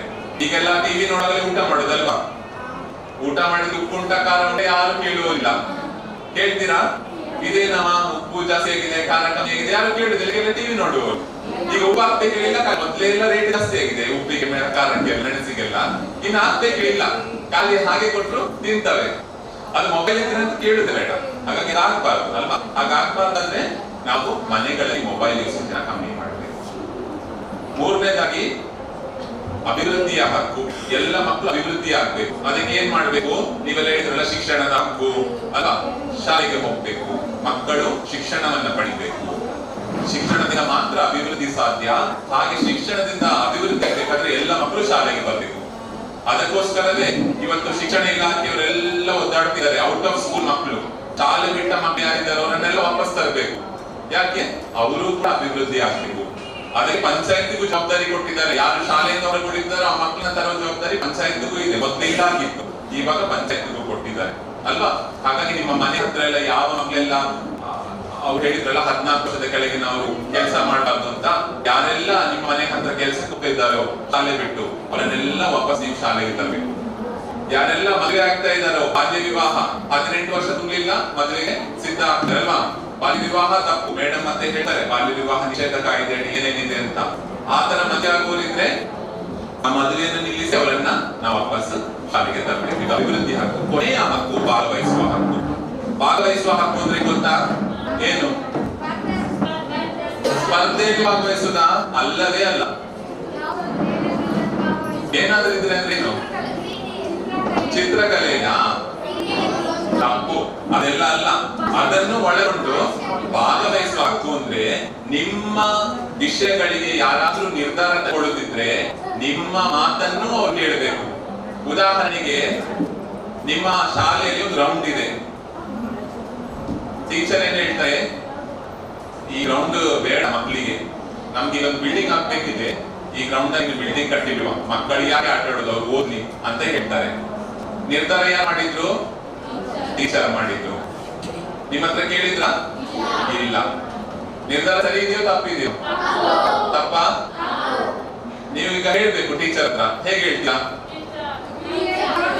ಆದ್ರೆ ನಿಮ್ಮ ಹತ್ರ ಕೇಳೇ ಇಲ್ಲ ಅವರು. ನೀವು ಹೇಳ್ಬೇಕಾದ್ರೆ ನಿಮ್ಗೆ ಅವ್ರು ಕೇಳ್ಬೇಕಲ್ಲ, ನಿಮ್ಗೆ ಅವರ ಆ ನಿರ್ಣಯ ತಗೊಳ್ಳುವ ಸಮಯದಲ್ಲಿ ನೀವಿರ್ಬೇಕಲ್ವಾ? ಆದ್ರೆ ನಿಮ್ಗೆ ಅವಕಾಶ ಇರಲಿಲ್ಲ ಅಲ್ವಾ? ಭಾಗವಹಿಸುವ ಹಕ್ಕು ಅದನ್ನು ಹೇಳ್ತದೆ. ಯಾವುದೇ ನಿರ್ಣಯ ಮಕ್ಕಳಿಗೆ ಸಂಬಂಧಪಟ್ಟು ತೆಗೊಳ್ಳುವುದಾದ್ರೆ ಅಲ್ಲಿ ಮಕ್ಕಳು ಕೂಡ ಇರಬೇಕು, ಮಕ್ಕಳ ವಿಷಯವನ್ನು ಕೇಳಬೇಕು. ಹಾಗಾದ್ರೆ ಮಕ್ಕಳು ಹೇಳಿದ್ದೆಲ್ಲ ಕೇಳಿ ನೀವು ಮಾಡ್ಬೇಕು ಅಂತಲ್ಲ, ಆದ್ರೆ ಮಕ್ಕಳ ವಿಷಯವನ್ನ, ಮಕ್ಕಳ ಒಂದು ಅಭಿಪ್ರಾಯವನ್ನ ತೆಗೆದುಕೊಂಡು ನಂತರ ಸಾಧಕವಾದಗಳ ಮೇಲೆ ಕೆಲಸ ಮಾಡಬೇಕು ಅಂತ. ಅದಕ್ಕೋಸ್ಕರವೇ ಪಂಚಾಯತ್ ಇವತ್ತು ನಿಮ್ಮ ಒಬ್ಬ ಪ್ರತಿನಿಧಿಯನ್ನು ಅಲ್ಲಿ ಕೂತ್ಕೊಳಿಸಿದ್ದಾರೆ. ನಿಮ್ಮ ಪರವಾಗಿ ಅವರು ಕೂತಿದ್ದಾರೆ. ನೀವು ನಿಮ್ಮ ವಿಷಯಗಳನ್ನ ಇಲ್ಲಿ ಹೇಳ್ಬೋದು. ಇದು ಭಾಗವಹಿಸುವ ಹಕ್ಕು. ಡ್ಯಾನ್ಸ್ ಅಲ್ಲಿ ಭಾಗವಹಿಸುವುದು, ಕ್ರೀಡೆಯಲ್ಲಿ ಭಾಗವಹಿಸುವುದು, ಅದು ಭಾಗವಹಿಸುವುದು ಸರಿ. ಆದ್ರೆ ಭಾಗವಹಿಸುವ ಹಕ್ಕು ಅಂದ್ರೆ ನಿಮ್ಮನ್ನು ನೀವಿದ್ದೀರಿ, ನಿಮ್ಮವಾಗಿಯೂ ಆಲೋಚನೆ ಮಾಡಬೇಕು. ಈಗ ಉದಾಹರಣೆಗೆ ನಿಮ್ಮ ಮನೆಗಳಲ್ಲಿ ಕೈ ತೊಳೆಯಲಿಕ್ಕೆ ಬೇಸಿನ್ ಇದೆಯಾ? ಇದೆಯಾ? ಎಲ್ಲ ಮನೆ ಕೈ ತೊಳೆಯಲಿಕ್ಕೆ ಬೇಸಿನ್ ಇದೆಯಾ? ಯಾರ ಎತ್ತರಕ್ಕಿದೆ ಅದು? ನಿಮ್ಮ ಎತ್ತರಕ್ಕಿದೆಯಾ? ನಮ್ಮಕ್ಕಿಂತ ಕೆಳಗಿದ್ದ? ಸಂತೋಷ. ಕನ್ನಡಿ ಇದೆಯಾ ಮನೆಯಲ್ಲಿ? ಎಲ್ಲಿದೆ? ಮೇಲಿದೆ, ಗೋಡೆನಲ್ಲಿ. ಯಾರಿಗೆ ಅದರಲ್ಲಿ ಮುಖ ನೋಡ್ಬೋದು? ನೀವು ನೋಡ್ಬೋದಾ? ತುಂಬಾ ಮನೆಗಳಲ್ಲಿ ದೊಡ್ಡವರಿಗೆ ನೋಡ್ಲಿಕ್ಕೆ ಆಗ್ತದೆ, ಚಿಕ್ಕ ಮಕ್ಕಳಿಗೆ ಕಾಣುವುದೇ ಇಲ್ಲ. ಏನ್ ಮಾಡ್ಬೇಕು? ಅವ್ರನ್ನ ಚೇರ್ ಹಾಕಿ ಬಿಟ್ಟು ಹತ್ತಿ ನೋಡ್ಬೇಕು ಅಲ್ಲ. ಕೈ ತೊಳಿಬೇಕಾದ್ರೆ ಕೆಲವರಿಗೆ ಎಟ್ಟುಕೋದೇ ಇಲ್ಲ. ಅಂದ್ರೆ ದೊಡ್ಡವರು ತಮ್ಮ ಎತ್ತರಕ್ಕೆ ಮಾಡಿಕೊಂಡಿದ್ದಾರೆ. ದೊಡ್ಡವರು ಮಕ್ಕಳಿದ್ದಾರೆ, ಅವರಿಗೆ ಯಾವ ರೀತಿ ಇದನ್ನ ಸ್ವಲ್ಪ ಸಣ್ಣದಾಗಿ ಮಾಡಬಹುದು ಅಂತ ಯೋಚನೆ ಮಾಡುವುದು ಭಾಗವಹಿಸುವ ಹಕ್ಕು. ಈ 4 ಹಕ್ಕಿನ ನೆಲೆಯಲ್ಲಿ ಇವತ್ತು ಇಲ್ಲಿ ಗ್ರಾಮ ಸಭೆ ನಡೆಯಲಿ ಮತ್ತು ನಿಮ್ಮ ಸಮಸ್ಯೆಗಳನ್ನ, ನಿಮ್ಮ ಒಂದು ಮನವಿಯನ್ನ ಇಲ್ಲಿ ಕೊಡ್ಬೋದು. ಹಾಗೆ ಕೊಡುವಾಗ ನಿಮ್ಮ ಮನವಿಗಳನ್ನ ಕೇವಲ ಶಾಲೆಗೆ ಸೀಮಿತಗೊಳಿಸಬೇಡಿ. ಕಾಂಪೌಂಡ್ ಇಲ್ಲ, ಫುಟ್ಬಾಲ್ ಇಲ್ಲ, ನೀರಿಲ್ಲ, ಅದರ ಜೊತೆಗೆ ಅದೆಲ್ಲವನ್ನು ಒಳಗೊಂಡು ನಿಮ್ಮ ಊರಿನಲ್ಲಿ ಯಾರಾದ್ರೂ ಬಾಲಕಾರ್ಮಿಕರಿದ್ರೆ, ಬಾಲ್ಯ ವಿವಾಹಕ್ಕೆ ಒಳಗಾಗ್ತಾ ಇದ್ರೆ, ಯಾರ ಮೇಲಾದ್ರೂ ಲೈಂಗಿಕ ದೌರ್ಜನ್ಯಗಳಾಗ್ತಾ ಇದ್ರೆ, ಯಾವ್ದಾದ್ರು ಮಗು ನಾಪತ್ತೆ ಆಗಿದ್ರೆ ಅಂತ ವಿಷಯಗಳನ್ನು ಇಲ್ಲಿ ಚರ್ಚೆ ಮಾಡಿ ಅಂತ ಒಂದು ವೇದಿಕೆ ಆಗ್ಲಿ. ಪಂಚಾಯತ್ಗೂ ಕೊನೆಯದಾಗಿ ನಾನು ಹೇಳೋದೇನಂತ ಹೇಳಿದ್ರೆ, ಯಾವುದೇ ಮಕ್ಕಳು ತಮ್ಮ ನಿಮ್ಮ ವ್ಯಾಪ್ತಿಯಲ್ಲಿ ಬಾಲ್ಯ ವಿವಾಹ ನಮ್ಮ ವ್ಯಾಪ್ತಿಯಲ್ಲಿ 0, ಬಾಲಕಾರ್ಮಿಕತೆ 0 ಮತ್ತು ದೈಹಿಕ ದೌರ್ಜನ್ಯಗಳು 0, ನಮ್ಮ ಕಾಣೆಯಾಗುವ ಮಕ್ಕಳು 0. ಈ ತರ ಎಲ್ಲವೂ 0 ಆದಾಗ ಪಂಚಾಯತ್ ನಲ್ಲಿ ಇಂತಹ ಮಕ್ಕಳಿಗೆ ಸಂಬಂಧಪಟ್ಟದ್ದು ಅದು ಪಂಚಾಯತ್ ನ ಅಭಿವೃದ್ಧಿ ಆಗಿದೆ ಅಂತ ಲೆಕ್ಕ. ನಾವೇನ್ ಮಾಡ್ತೇವೆ, ಪಂಚಾಯತ್ ಅಭಿವೃದ್ಧಿ ಅಂದ್ರೆ ರೋಡ್ ಆಗಿದೆ, ಪಂಚಾಯತ್ ಅಭಿವೃದ್ಧಿ ಆಯ್ತು, ನೀರು ಬಂದಿದೆ, ಪಂಚಾಯತ್ ಅಭಿವೃದ್ಧಿ ಆಯ್ತು, ಲೈಟ್ ಆಗಿದೆ, ಪಂಚಾಯತ್ ಅಭಿವೃದ್ಧಿ. ಅದಷ್ಟೇ ಅಲ್ಲ, ಮಾನವ ಅಭಿವೃದ್ಧಿಯು ಪಂಚಾಯತ್ ಅಭಿವೃದ್ಧಿಯ ಪೂರಕವಾಗಿ ಆಗುವಂಥದ್ದು. ಹಾಗಾಗಿ ಮಕ್ಕಳ ಈ ಹಕ್ಕುಗಳಿಗೆ ಸಿಕ್ಕಿತು ಅಂತ ನೀವು ಪಂಚಾಯತ್ ವ್ಯಾಪ್ತಿಯಲ್ಲಿ ಅದು ನಿಜವಾದ ಅಭಿವೃದ್ಧಿ ಅಂತ ಹೇಳ್ತಾ ನನ್ನ ಮಾತನ್ನ ಮುಗಿಸ್ತೇನೆ. ನಿಮ್ಗೆ ಏನಾದ್ರು ಪ್ರಶ್ನೆ ಇದ್ರೆ ಹೇಳ್ಬೋದು. ಧನ್ಯವಾದ.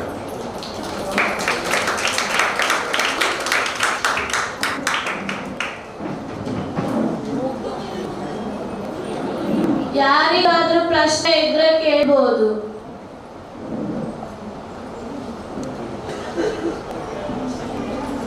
ಮಕ್ಕಳಿಗೆ ಪ್ರಶ್ನೆ ಇದ್ರೆ ಕೇಳ್ಬೋದು.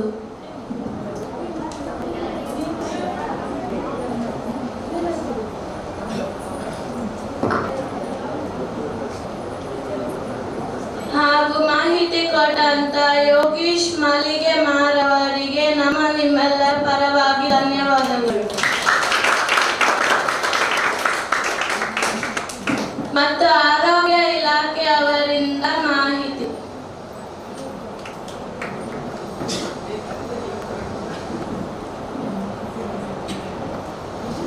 ಎಲ್ಲರಿಗೂ ನಮಸ್ತೆ. ನನಗೆ ಗೊತ್ತಾಗುತ್ತಾ ಎಲ್ಲರಿಗೂ?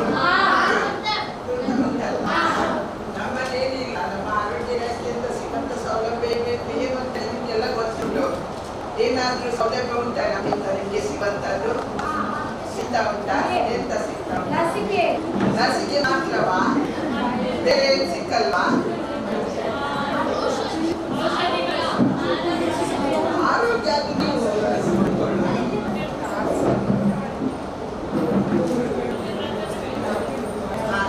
ಬಿಪ್ಸ್ ಮಾತ್ರೆ ಅಂತ ಹೇಳಿ ಕೊಡಲ್ವಾ? ಶಾಲೆಯಲ್ಲಿ ಯಾವ ಕಲರ್ ಮಾತ್ರೆ ಕೊಡ್ತಾರೆ?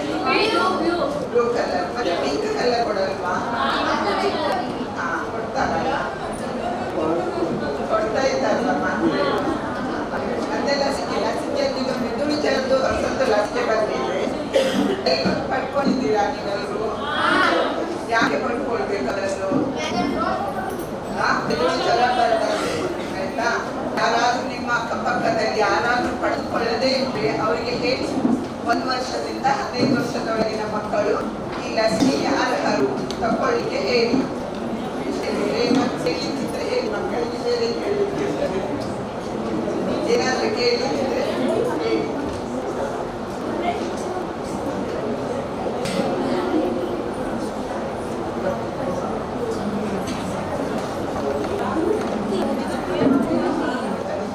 ಮಾಹಿತಿ ಕೊಟ್ಟಂತ ಆರೋಗ್ಯ ಇಲಾಖೆದವರಿಗೆ ಧನ್ಯವಾದಗಳು. ಹಾಗೂ ಮಹಿಳಾ ಮತ್ತು ಮಕ್ಕಳ ಇಲಾಖೆಯವರಿಂದ ಮಾಹಿತಿ.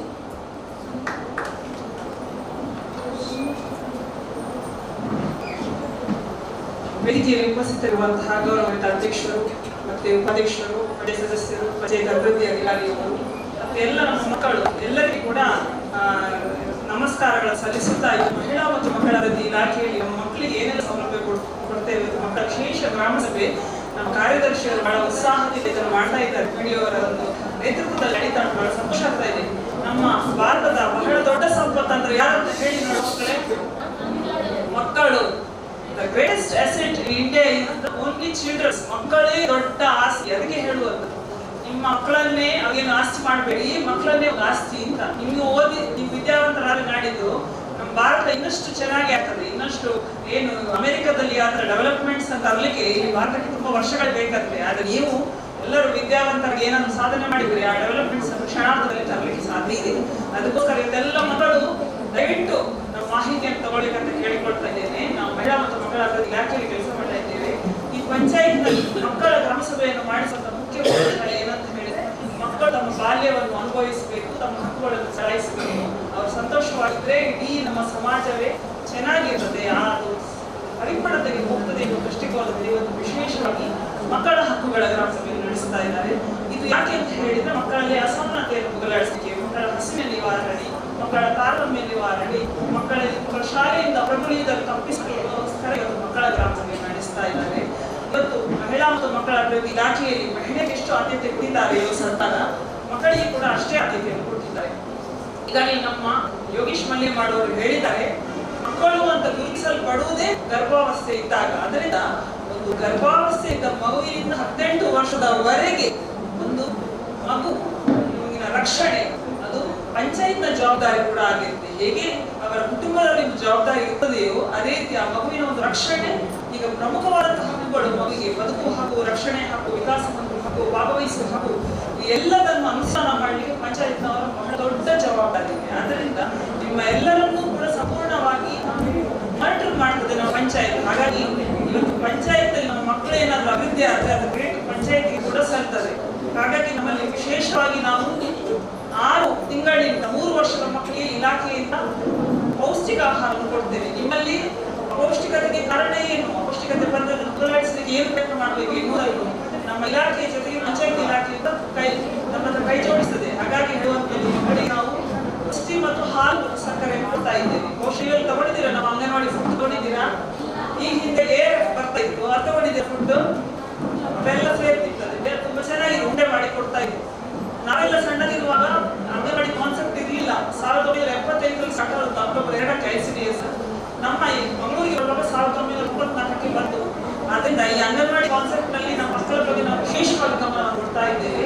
ನಮ್ಮ 3 ರಿಂದ 6 ವರ್ಷದ ಮಕ್ಕಳಿಗೆ ಅಂಗನವಾಡಿ ಕೇಂದ್ರದಲ್ಲಿ ಶಾಲಾ ಪೂರ್ವ ಶಿಕ್ಷಣವನ್ನು ಕೊಡುವಂತದ್ದು, ಆರೋಗ್ಯ ಇಲಾಖೆ ಜೊತೆಗಿಸಿ ಅವರಿಗೆ ಚುಚ್ಚುಮದ್ದು ಎಲ್ಲ ಸೇವೆಗಳು, ಮಗುವಿಗೆ ತಾಯಿಯರ ಸಭೆ ಎಲ್ಲವನ್ನು ಮಾಡುವಂಥದ್ದು ಮತ್ತು ಮಗುವಿನ ಒಂದು ಶಾಲಾ ಪೂರ್ವ ಶಿಕ್ಷಣ, ಮಗುವಿನಿಗೆ ಶಾಲೆಗೆ ಹೋಗಲಿಕ್ಕೆ ತಯಾರು ಮಾಡುವಂಥದ್ದು, ಈ ಎಲ್ಲ ವ್ಯವಸ್ಥೆಯನ್ನು ನಮ್ಮ ಅಂಗನವಾಡಿ ಕೇಂದ್ರ ನಡೆಸ್ತಾ ಇದ್ದೇವೆ. ಅದೇ ರೀತಿ ನಮ್ಮ ಸರ್ಕಾರದ ಮಹತ್ವಪೂರ್ಣ ಯೋಜನೆ ಭಾಗ್ಯಲಕ್ಷ್ಮಿ ಯೋಜನೆ, ಹೆಣ್ಣು ಮಕ್ಕಳು ನಮ್ಗೆ ತುಂಬಾ ಖುಷಿ ಆಗ್ತದೆ. ಹೆಣ್ಣು ಮಕ್ಕಳು ಎಲ್ಲರಲ್ಲಿ ಹುಷಾರು, ಗಂಡು ಮಕ್ಕಳನ್ನು ಮೀರಿಸಬೇಕು. ಯಾವಾಗ ಕೂಡ ದಕ್ಷಿಣ ಕನ್ನಡ ಜಿಲ್ಲೆ, ಉಡುಪಿ ಜಿಲ್ಲೆಗೆ ಯಾವಾಗ ಪೈಪೋಟಿ ಇರ್ತದೆ. ಎಲ್ಲ ನಮ್ಮ SSLC ಮಾರ್ಕ್ ಯಾರು ಜಾಸ್ತಿ ಮಕ್ಕಳಿಗೆ ನೀವೇ ಹೇಳಿ, SSLC ಜಾಸ್ತಿ ಪರ್ಸೆಂಟೇಜ್ ಬರುದೇ ಗಂಡು ಮಕ್ಕಳಿಗೆ ಹೆಣ್ಣು ಮಕ್ಕಳಿಗೆ? ಅದಕ್ಕೆ ಹೇಳುದು, ಇಬ್ರು ಕೂಡ ಸರಿಸಮಾನತೆಯಾಗಿ ನೀವು ಓದ್ಬೇಕು. ನಾವು ಹೇಳುವಂತದ್ದು ಇಷ್ಟು ನಿಮ್ಗೆ, ಈಗ ಗ್ರೇಟೆಸ್ಟ್ ನಮ್ಮಲ್ಲಿ ಯಾವುದು ನಾಲೆಜ್ ಇಸ್ ಅಲ್ಟಿಮೇಟ್ ಪವರ್ ಅಂತ ಹೇಳ್ತಾರೆ. ಜ್ಞಾನ ಎನ್ನುವುದು ಬಹಳ ದೊಡ್ಡದಾದ ಶಕ್ತಿ. ನೀವು ಯಾವಾಗ ವಿದ್ಯಾವಂತರಾಗ್ತೀರೋ ನಿಮಗೆ ಆಟೋಮೆಟಿಕ್ ಗೌರವ ತಾರಿಸುತ್ತದೆ. ಇಲ್ಲ ಎದುರೇಕಾದ್ರೂ ನಿಮ್ಮನ್ನು ಗೌರವಿಸುತ್ತಾರೆ. ಅದರಿಂದ ಈ ನಿಟ್ಟಿನಲ್ಲಿ ಈ ಒಂದು ಬಾಲ್ಯಾವಸ್ಥೆಯಲ್ಲಿ ನೀವೆಲ್ಲ ಇದ್ದೀರಿ. ನೀವು ಮುಖ್ಯವಾಗಿ ಪ್ರಮುಖವಾಗಿ ಗಮನ ಕೊಡಬೇಕಾದ ಶಿಕ್ಷಣಕ್ಕೆ. ನೀವೆಲ್ಲರೂ ಕೂಡ ಚೆನ್ನಾಗಿ ಓದ್ತಾ ಇದ್ದೀರಾ. ಚೆನ್ನಾಗಿ ಓದಿದ್ರೆ ನಿಮ್ಮ ಒಂದು ಬದುಕನ್ನು ಕಟ್ಟಲಿಕ್ಕೆ ತುಂಬಾ ಅನುಕೂಲ ಆಗ್ತದೆ. ಆದ್ರಿಂದ ನಾವು ಹೇಳುವಂಥದ್ದು, ಮಕ್ಕಳಿಗೆ ಚೆನ್ನಾಗಿ ಓದಿ. ಈ ಅವಧಿಯಲ್ಲಿ ನೀವು ಮಾಡಬೇಕಾದದ್ದು, ಯಾಕಂದ್ರೆ ನೋಡಿ, ನೀವು ನಿಮ್ಮ ಒಂದು ಬಾಲ್ಯಾವಸ್ಥೆಯಿಂದ ನಿಮ್ಮನ್ನು ಈ ಹಂತಕ್ಕೆ ತರಬೇಕಾದ್ರೆ ನಿಮ್ಮ ತಂದೆ ತಾಯಿಗೆ ಎಷ್ಟು ಕಷ್ಟಪಟ್ಟಿರ್ಬೋದು, ಪಡೆಯುವ ಕಷ್ಟಪಟ್ಟಿದ್ದಾರೆ. ಹಾಗಾದ್ರೆ ನಮ್ಮ ಜವಾಬ್ದಾರಿ ಏನು ಮಕ್ಕಳಿಗೆ? ನಿಮ್ಮ ಜವಾಬ್ದಾರಿ ಈಗ ಒಳ್ಳೆದಾಗಿ ಕಲಿಬೇಕು, ಶಾಲೆಗೆ ಹೆಸರು ತರಬೇಕು, ಅದರ ಜೊತೆಗೆ ನಮ್ಮ ಊರಿಗೆ, ನಮ್ಮ ದೇಶಕ್ಕೆ ಇಡೀ ಗೌರವ ತರುವಂತದ್ದು ಜವಾಬ್ದಾರಿ, ಮಹತ್ತರ ಜವಾಬ್ದಾರಿ ನಿಮ್ಮ ಮೇಲಿದೆ.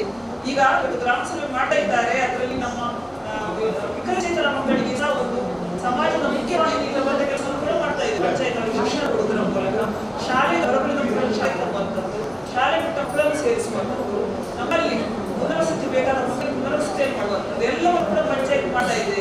ಯಾಕೆ ಅಂತ ಹೇಳಿದ್ರೆ, ಮಕ್ಕಳಿಗೆ ಇದನ್ನೆಲ್ಲ ಕೊಟ್ಟರೆ ಮಾತ್ರ ಅವರು ಈಗ ನಿಮ್ಮ ಶಾಲೆಯಲ್ಲಿ ಬಿಸಿ ಊಟ ಕೊಡ್ತಾ ಇದ್ದಾರೆ. ಯಾಕೆ ಅಂತ ಹೇಳಿದ್ರೆ, ಮಕ್ಕಳು ಹಸಿವಿನಿಂದ ನಮ್ಮ ಇಲಾಖೆಯಲ್ಲಿ ಪೌಷ್ಟಿಕ ಆಹಾರವನ್ನು ಕೊಡ್ತಾ ಇದ್ದೀವಿ. ಎಲ್ಲಿಂದ ಗರ್ಭಿಣಿ ಬಾಣತಿಗೆ ಸಿಗ ಕೊಡ್ತಾ ಇದೆ. ಕಳೆದ 3 ತಿಂಗಳಿಂದ ಅವರಿಗೆ ಕೂಡ ಆಹಾರ ಸಮಯ ಆಗ್ತಾ ಇದೆ. ಇದರ ಮುಖ್ಯ ಉದ್ದೇಶ ಭಾರತದಲ್ಲಿ ಅಪೌಷ್ಟಿಕತೆ ಹೋಗಲಾಡಿಸ್ತೇವೆ ಅಂತ. ಹಾಗಾಗಿ ನಮ್ಮಲ್ಲಿ ವಿಶೇಷವಾಗಿ ಹೆಣ್ಣು ಮಕ್ಕಳಿಗೆ 2006ರಿಂದ ಭಾಗ್ಯಲಕ್ಷ್ಮಿ ಯೋಜನೆ ಜಾರಿ ಬಂತು. ಈ ಯೋಜನೆಯಿಂದ ನಾವು ಎಲ್ಲ ಹೆಣ್ಣು ಮಕ್ಕಳಿಗೆ, ಎಲ್ಲ ಹೆಣ್ಣು ಮಕ್ಕಳಿಗೆ 19,000 ನಿಶ್ಚಿತ ಠೇವಣಿ ಹೆಣ್ಣು ಮಗುವಿಗೆ 18 ವರ್ಷ ಹಾಗೂ 1 ಲಕ್ಷಕ್ಕೆ ಪರಿಪಕ್ವ ಮೊತ್ತವನ್ನು ಕೊಡ್ತಾ ಇದ್ದೇವೆ. ಆದರೆ ಈಗ ಕಳೆದ 3 ವರ್ಷಗಳಿಂದ ಬದಲಾವಣೆ ಅಂತ ಹೇಳಿದ್ರೆ, ನಾವು ಅದನ್ನು ಪೋಸ್ಟ್ ಆಫೀಸಿಗೆ ಸಬ್ಮಿಟ್ ಮಾಡಿದ್ದೇವೆ. ಎಲ್ಲ ಸುಧಾರಿತ ಸಮೃದ್ಧಿಯ ಮೂಲಕ ಆ ಮಕ್ಕಳ ಖಾತೆಗೆ ಹಣ ಜಮೆ ಆಗ್ತದೆ. ಆದ್ರಿಂದ ಒಂದು ಶೈಕ್ಷಣಿಕ ವಿವಾಹಕ್ಕೆ ಈಗಾಗಲೇ ಸರ್ ಹೇಳಿದ್ರು, ಬಾಲ್ಯ ವಿವಾಹ ನಿಷೇಧ ಕಾಯ್ದೆ ಉಂಟು. ಸಣ್ಣ ಮಕ್ಕಳು ಯಾರು ಕೂಡ ಮದುವೆ ಆಗಲಿಕ್ಕಿಲ್ಲ. ಹುಡುಗ ಮತ್ತು ಹುಡುಗಿಗೆ ವಯೋಮಿತಿ 21 ವರ್ಷಕ್ಕೆ ಸೀಮಿತ ಮಾಡಿದ್ದಾರೆ ಸರ್ಕಾರ. ಆದ್ರಿಂದ ಎಲ್ಲರೂ ಕೂಡ ನಮ್ಮಲ್ಲಿ ಬಾಲ್ಯ ವಿವಾಹ ನಿಷೇಧ ಕಾಯ್ದೆ ಇದೆ. ಈಗಾಗಲೇ ಸರ್ಕಾರ ಸರ್ ಹೇಳಿದ್ದಾರೆ, ಪೋಕ್ಸೋ ಕಾಯ್ದೆಯ ಬಗ್ಗೆ ಮಕ್ಕಳಿಗೆ ಯಾವುದೇ ರೀತಿ ಲೈಂಗಿಕ ಕಿರುಕುಳ ಆಗದಂತೆ ನೋಡಿಕೊಳ್ಳಿಕ್ಕೆ ಒಂದು ಆಕ್ಟ್ ಸರ್ಕಾರ ಜಾರಿ ತಂದಿದ್ದಾರೆ. ಹಾಗಾಗಿ ನೀವೆಲ್ಲರೂ ಕೂಡ ನಮ್ಮ ಭಾರತದ ಒಂದು ಒಳ್ಳೆಯ ಒಂದು ಪ್ರಜೆಗಳಾಗಬೇಕಾದ್ರೆ ಈ ಒಂದು ಅದರ ಒಂದು ಬೆಳೆಯುವ ಬಳಕೆಯಲ್ಲಿ ಹೇಳ್ತಾರಲ್ಲ ಗಾಳಿ ಮಾತು,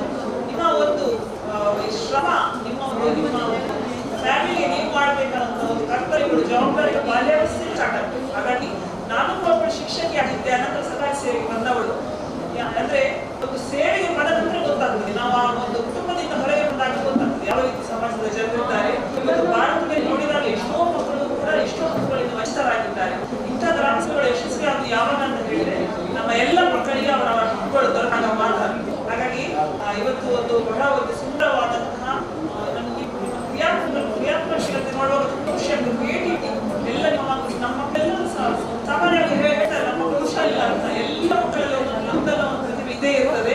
ಆ ಪ್ರತಿಭೆಯನ್ನು ದಯವಿಟ್ಟು ಬೆಳೆಸಿಕೊಳ್ಳಿ ನಿಮ್ಮ ಜೀವನದಲ್ಲಿ. ಕಾಲ ಮೇಲೆ ನೀವು ನಿಂತ್ಕೊಳ್ಳಿ ಮತ್ತು ನೀವು ನಿಮ್ಮ ಫ್ಯಾಮಿಲಿಗೆ ನಮ್ಮ ಸಮಾಜಕ್ಕೆ ಏನಾದರೂ ಕೊಡುಗೆಯನ್ನು ಕೊಡ್ಬೇಕಂತ ಹೇಳುತ್ತಾ ನಮ್ಮ ಇಲಾಖೆಯಲ್ಲಿ ಇರುವ ಸೌಲಭ್ಯಗಳನ್ನು ಆದಷ್ಟು ನಿಮಗೆ ನಾವು ತಲುಪಿಸುವಂತ ಕೆಲಸವನ್ನು ಕಾರ್ಯಕ್ರಮವನ್ನು ಮಾಡ್ತಾ ಇದ್ದೇವೆ. ನಿಮ್ಮ ಶಾಲೆಯಲ್ಲಿ ಕೂಡ ಒಂದು ಶಿಕ್ಷಣವನ್ನು ನಮ್ಮ ಶಿಕ್ಷಕರು ಕೊಡ್ತಾ ಇದ್ದಾರೆ. ಆ ಶಿಕ್ಷಣವನ್ನು ಪಡೆದುಕೊಳ್ಳಿ. ಒಂದು ಸಮಾಜದಲ್ಲಿ ಒಂದು ನಿಮ್ಮ ಕಾಲ ಮೇಲೆ ಇರುವಂತಹ ವ್ಯಕ್ತಿಗಳಾಗಿ ನಮ್ಮ ಇಡೀ ಬಹಳ ಪಂಚಾಯತಿಗಲ್ಲ ನಮ್ಮ ಇಡೀ ದೇಶಕ್ಕೆ ಒಂದು ಕೀರ್ತಿಯನ್ನು ತರುವಂತಹ ವ್ಯಕ್ತಿಗಳಾಗಬೇಕು ಅಂತ ಹೇಳುತ್ತಾ ಇವತ್ತು ನೀವೆಲ್ಲರೂ ಬಂದಿದ್ದೀರಿ. ನಿಮ್ಮ ಕ್ರಿಯಾಶೀಲತೆ ನೋಡೋದು ತುಂಬ ಖುಷಿ ಆಗ್ತದೆ. ನಾನು ಒಂದು ಮೇಲ್ವಿಚಾರಕ್ಕಾಗಿ ಅಲ್ಲ, ಒಂದು ತಾಯಿಯಾಗಿ ನಾನು ಹೇಳುವಂಥದ್ದು ನೀವೆಲ್ಲರೂ ಕೂಡ ಎಲ್ಲ ಮಕ್ಕಳು ಈಗ ಮಕ್ಕಳು ಅತ್ಯುನ್ನತ ಶಿಕ್ಷಣವನ್ನು ಪಡೆಯಬೇಕು ಅಂತ ಕೇಳ್ಕೊಳ್ತೇನೆ. ಯಾಕಂದ್ರೆ ಇಲ್ಲಿ ಸಿಗುವಂತ ಸ್ಥಾನ ನಿಮಗೆ ಸಿಗ್ಬೇಕು ಎಷ್ಟು ವರ್ಷಗಳ ನಂತರ. ಆವಾಗ ನಾವು ನಿವೃತ್ತಿ ಆಗ್ತೇವೆ, ಯಾರು ಪರವಾಗಿಲ್ಲ.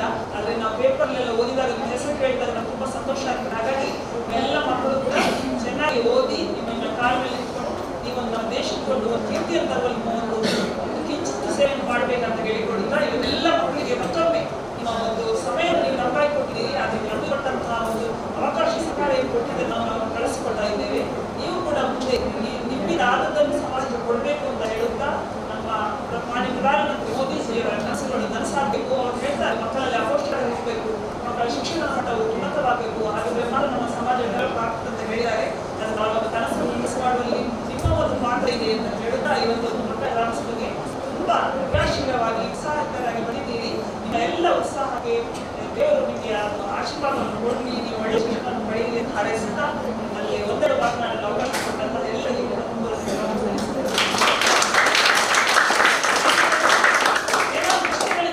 ನಮ್ಮ ಇಲಾಖೆಗೆ ಸಂಬಂಧಪಟ್ಟಂತೆ ಏನಾದರೂ ನಿಮಗೆ ಯಾವುದೋ ಸೌಲಭ್ಯಕ್ಕೆ ನೀವು ವಂಚಿತರಾಗಿದ್ದರೆ ದಯವಿಟ್ಟು ನಮ್ಮಲ್ಲಿ ತುಂಬ ಸೌಲಭ್ಯಗಳಿದೆ ಇಲಾಖೆಯಲ್ಲಿ. ಸೌಲಭ್ಯವನ್ನು ನೀವು ಏನಾದರೂ ವಂಚಿತರಾಗಿದ್ರೆ ಅಥವಾ ನಿಮ್ಗೆ ಏನಾದ್ರು ಪ್ರಶ್ನೆಗಳಿದ್ರೆ ನಿಮ್ಗೆ ಏನಾದ್ರು ಸಮಸ್ಯೆಗಳಿದ್ರೆ ನೋಡಿ ಇವತ್ತು ನೀವೆಲ್ಲ ಭಾಗವಹಿಸಿದ್ದೀರಿ ಮಕ್ಕಳೇ. ನಿಮ್ಮ ಈ ಸಮಸ್ಯೆಗಳನ್ನು ನೀವು ಇವತ್ತು ಪ್ರಶ್ನೆ ಮಾಡಿದ್ರೆ ಮತ್ತೆ ನೀವು ಗ್ರಾಮಸ್ಥರಾಗಿ ಬಂದು ಈ ಗ್ರಾಮದ ಏನಾದರೂ ಅಭಿವೃದ್ಧಿ ಆಗಬೇಕಿದ್ರೆ ನಿಮ್ಮ ಪ್ರಶ್ನೆ ಮಾಡಿದ್ರೆ ತುಂಬ ಅವಕಾಶ ಇದೆ. ದಯವಿಟ್ಟು ನಿಮ್ಮಲ್ಲಿ ಇರುವಂತಹ ಒಂದು ಹಿಂಜರಿಯನ್ನು ಹೋಗಲಾಡಿಸಿ ನೀವು ಕಾನ್ಫಿಡೆಂಟ್ ಆಗಿ ಆತ್ಮವಿಶ್ವಾಸದ ಪ್ರಶ್ನೆಗಳನ್ನು ಕೇಳಿ ನೀವು ಈ ಗ್ರಾಮದಲ್ಲಿ ಇನ್ನಷ್ಟು ಡೆವಲಪ್ಮೆಂಟ್ ಆಗಿ ಇದೊಂದು ನಿಮಗೆ ರಾಷ್ಟ್ರದ ವೇದಿಕೆ ಗ್ರಾಮಸಭೆ. ಅದು ಎಲ್ಲರೂ ಕೂಡ ಬಳಸಿಕೊಡ್ಬೇಕು. ನಾನು ಮಕ್ಕಳಲ್ಲಿ ಹೇಳಿಕೊಡ್ತೇನೆ. ಸಾಮಾನ್ಯವಾಗಿ ನಮ್ಮ ಮಕ್ಕಳು ಏನ್ ಮಾಡ್ತಾರೆ ಹೇಳಿದ್ರೆ ಟೀಚರ್ಸ್ ನಾವು ಹೇಳಿಕೊಟ್ಟದ್ದು ನಮ್ಮ ಕಂಪೌಂಡ್ ಆಗ್ಬೇಕು, ನಮ್ಗೆ ಅದಾಗಬೇಕು ಇದಾಗಬೇಕು ಅಂತ ಹೇಳ್ತಾರೆ. ಅದನ್ನು ಹೊರತುಪಡಿಸಿ ನಿಮ್ಗೆ ಡೆವಲಪ್ಮೆಂಟ್ ಆಗಬೇಕು ಎನ್ನುವುದನ್ನು ದಯವಿಟ್ಟು ಹೇಳಿದ್ರೆ ಇವತ್ತು ನಾವು ಸಹ ಇಲ್ಲಿ ಗ್ರಾಮಸಭೆ ಬರೋದಕ್ಕೆ ಸಾರ್ಥಕ ಆಗ್ತದೆ ಅಂತ ಹೇಳುತ್ತಾ ನಿಮ್ಮಲ್ಲಿ ಮತ್ತೊಮ್ಮೆ ನಿಮ್ಮ ಒಂದು ಆತ್ಮವಿಶ್ವಾಸವನ್ನು ಜಾಸ್ತಿ ಬೆಳೆಸಿಕೊಂಡು ನೀವು ಕಾನ್ಫಿಡೆಂಟ್ ಆಗಬೇಕು ಅಂತ ಹೇಳುತ್ತಾ ಎಲ್ಲರಿಗೆ ಕೂಡ ಈ ಸಂದರ್ಭದಲ್ಲಿ ಧನ್ಯವಾದ ಸಲ್ಲಿಸ್ತೇನೆ.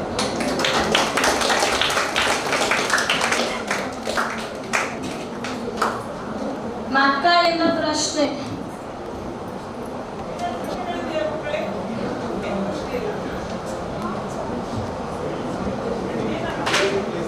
ಏನಾದ್ರೂ ಬೇಡಿಕೆ ಇದ್ರೆ ಹೇಳ್ಬೋದು.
ನಮ್ಮ ಶಾಲೆಗೆ ಸುದ್ದಿ ಬರ್ತೆಯಿಂದ ಸರ್ಕಾರಿ ಹಿರಿಯ ಪ್ರಾಥಮಿಕ ಶಾಲೆ ಹುಟ್ಟೆದೂರು. ನಮ್ಮ ಶಾಲೆಗೆ ತುಂಬಾ ದಿವಸ ಆಯ್ತು ಶುಚಿ ಬರ್ತಾ ಇಲ್ಲ. ಶುಚಿ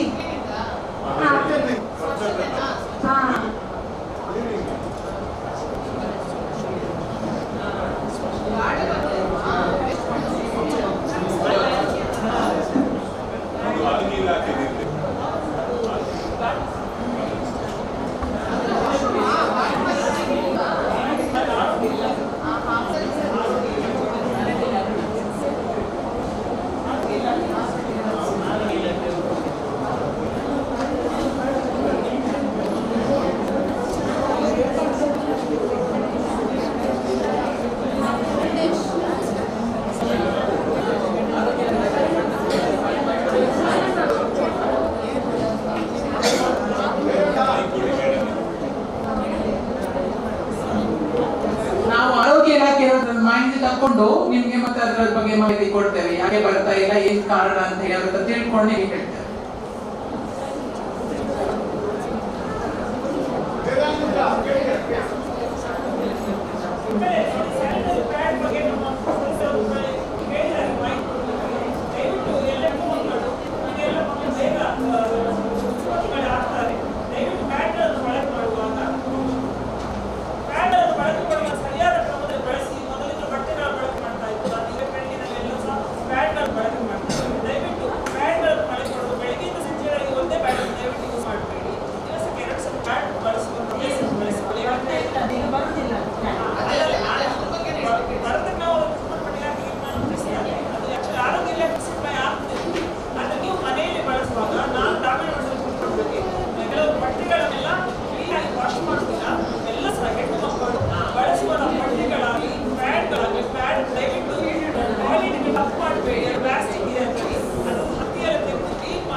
ಯಾರಿಗಾದ್ರೂ ಪ್ರಶ್ನೆ ಉಂಟಾ?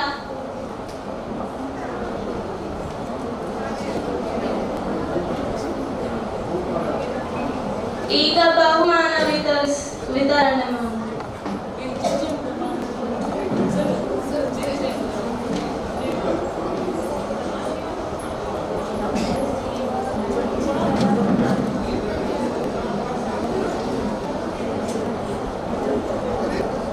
ಗ್ರಾಮ ಪಂಚಾಯಿತಿ ವತಿಯಿಂದ ನಡೆಸಿದಂತಹ ಮಕ್ಕಳ ಗ್ರಾಮ ಸಭೆ ಪ್ರಯುಕ್ತ ವಿವಿಧ ಸ್ಪರ್ಧೆಗಳಲ್ಲಿ ವಿಜೇತರಾದ ಸ್ಪರ್ಧಿಗಳಿಗೆ ಬಹುಮಾನ ವಿತರಣೆ. ಒಬ್ಬೊಬ್ಬರಾಗಿ ಬಂದು ತಮ್ಮ ಬಹುಮಾನವನ್ನು ಪಡೆದುಕೊಳ್ಳಬೇಕಾಗಿ ವಿನಂತಿ.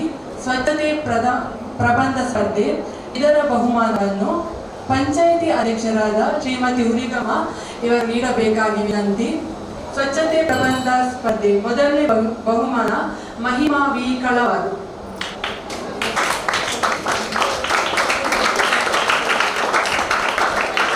ಎರಡನೇ ಬಹುಮಾನ ಲಕ್ಷ್ಮೀ ಬಾಳ.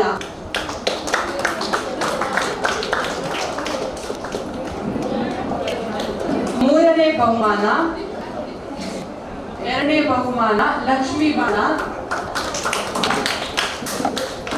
ಮೂರನೇ ಬಹುಮಾನ ಮಂಜುನಾಥ ಮಂಗಳಪೇಟೆ.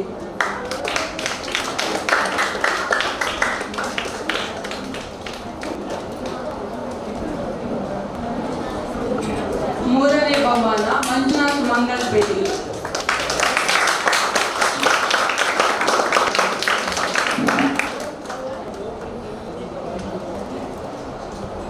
ಮುಂದಿನ ಬಹುಮಾನವನ್ನು ಪಂಚಾಯಿತಿ ಅಭಿವೃದ್ಧಿ ಅಧಿಕಾರಿ ದೀಪಿಕಾ ಇವರು ನೀಡಬೇಕಾಗಿ ವಿನಂತಿ. ಶ್ರೀಕಾಂತ್ ಬಾಳ ತೃತೀಯ ಬಹುಮಾನ.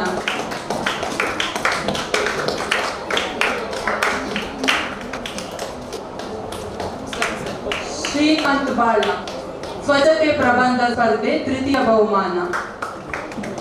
ಶ್ರೀಕಾಂತ್ ಬಾಳ.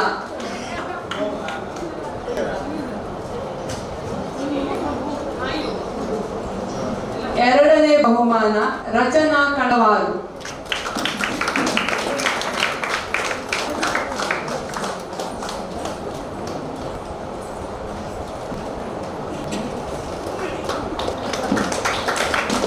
ಏಳನೇ ತರಗತಿ ಸ್ವಚ್ಛತೆ ಪ್ರಬಂಧ ಸ್ಪರ್ಧೆ ಪ್ರಥಮ ಬಹುಮಾನ ಫಾತಿಮಾ ಸಫಾ.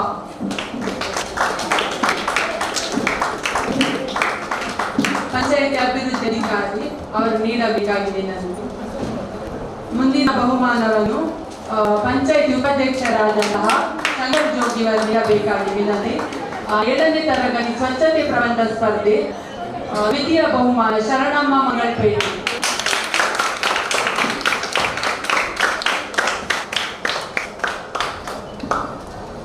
ತೃತೀಯ ಬಹುಮಾನ ಕೀರ್ತಿ ಮಂಗಳಪೇಟೆ.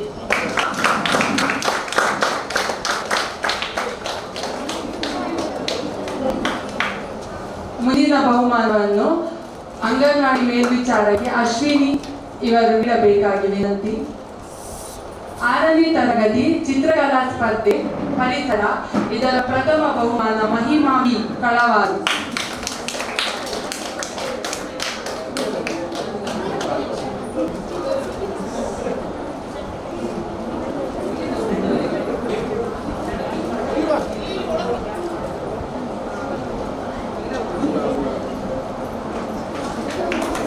ದ್ವಿತೀಯ ಬಹುಮಾನ ಶಶಾಂಕ್ ಮಂಗಳಪೇಟೆ.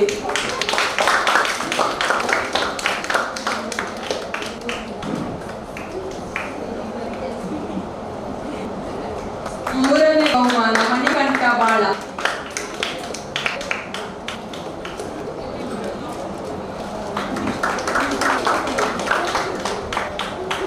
ಮುಂದಿನ ಬಹುಮಾನವನ್ನು ಸಂಪನ್ಮೂಲ ವ್ಯಕ್ತಿಯಾದ ಯೋಗೇಶ್ ಮಲ್ಲಿಕಾರ್ಜುನ್ ನೀಡಬೇಕಾಗಿ ವಿನಂತಿ. 7ನೇ ತರಗತಿ ಚಿತ್ರಕಲೆ ಪರಿಸರ ಪ್ರಥಮ ಬಹುಮಾನ ಪ್ರತೀಕ್ಷಾ ಜಿ ಮಂಗಳಪೇಟೆ. ದ್ವಿತೀಯ ಬಹುಮಾನ ವಿದ್ಯಾಶ್ರೀ ಕಳವಾರು.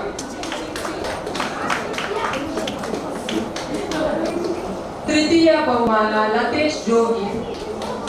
ದ್ವಿತೀಯ ಬಹುಮಾನ ವಿದ್ಯಾಶ್ರೀ ಕಳವಾರು. ತೃತೀಯ ಬಹುಮಾನ ಲತೇಶ್ ಜೋಗಿ.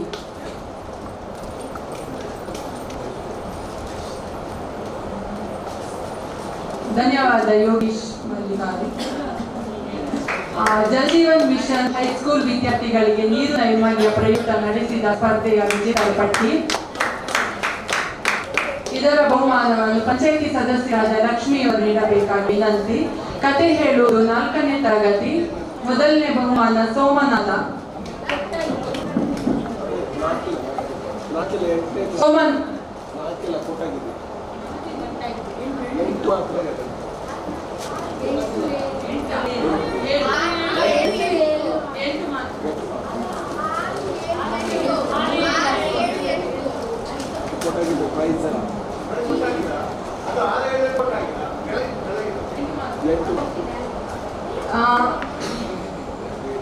ಎಂಟನೇ ತರಗತಿ ಸುನೀತಾ.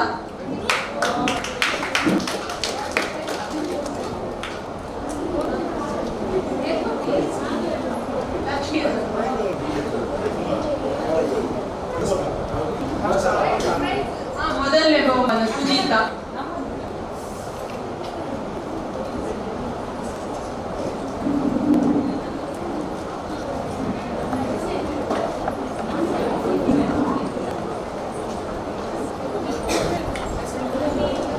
ಮುಂದಿನ ಬಹುಮಾನ ಲೇಖನ ನೀಡಬೇಕಾಗಿ ವಿನಂತಿ. 2ನೇ ಬಹುಮಾನ ಪವಿತ್ರ.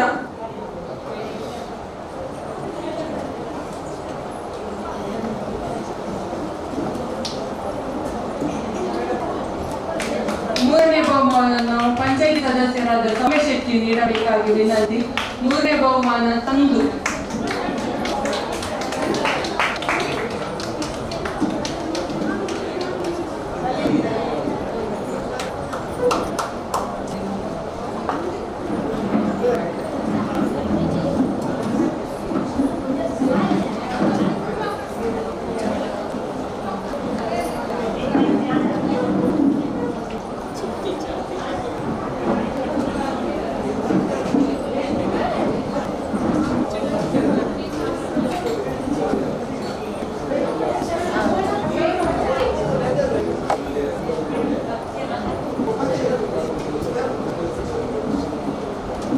ಬಹುಮಾನ ವಿತರಿಸಿದವರಿಗೂ ಹಾಗೂ ಬಹುಮಾನ ಪಡೆದವರಿಗೂ ಧನ್ಯವಾದಗಳು.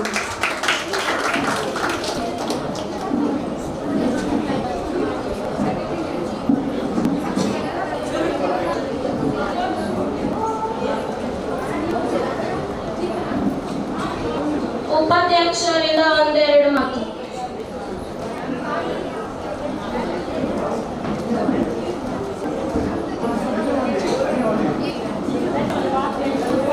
ಎಲ್ಲ ಮಕ್ಕಳಿಗೂ ನಮಗೆ ಈಗ ಮೊದಲಾಗಿ ಹೇಳಿದ್ರು ನಿಮಗೆ ಏನಂದ್ರೆ ಮೊಬೈಲ್ ಬಳಕೆ ಕಮ್ಮಿ ಮಾಡಬೇಕು ಅಂತ ಶಾಲೆಗೆ ಹೋಗುವಾಗ.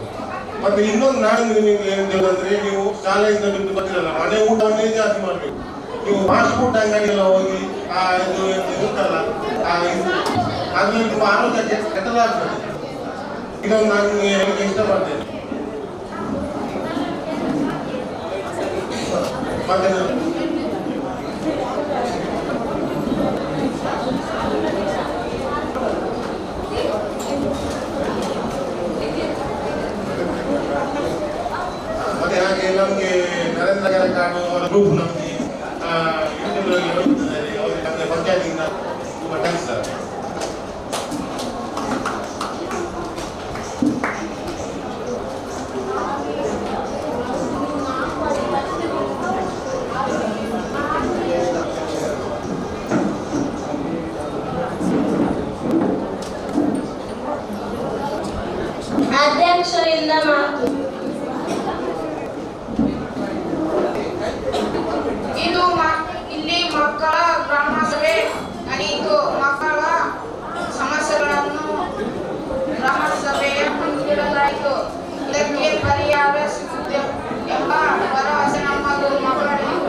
ಸಭೆಯ ಅಧ್ಯಕ್ಷರಿಗೂ ನನ್ನ ವಂದನೆಗಳು. ಜೈ ಹಿಂದ್.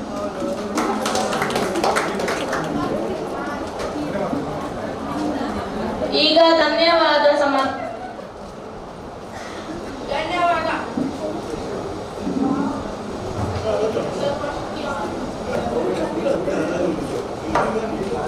ಪಂಚಾಯತ್ ಅಧ್ಯಕ್ಷರಾದ ಹುಲಿಗೆಮ್ಮನವರಿಗೆ ಧನ್ಯವಾದಗಳು.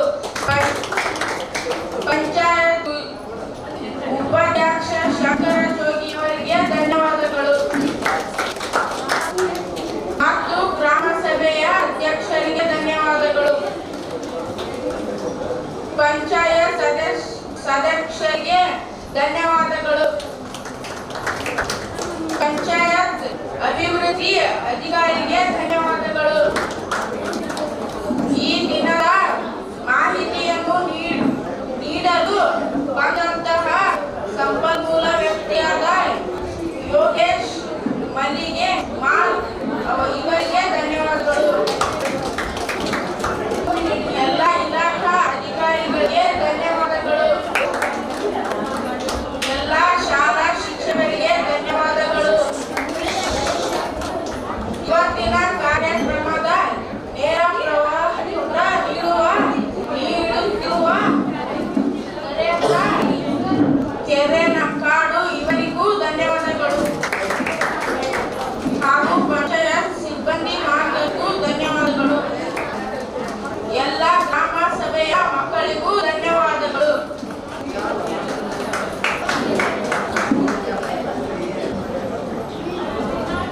ಈಗ ರಾಷ್ಟ್ರಗೀತೆ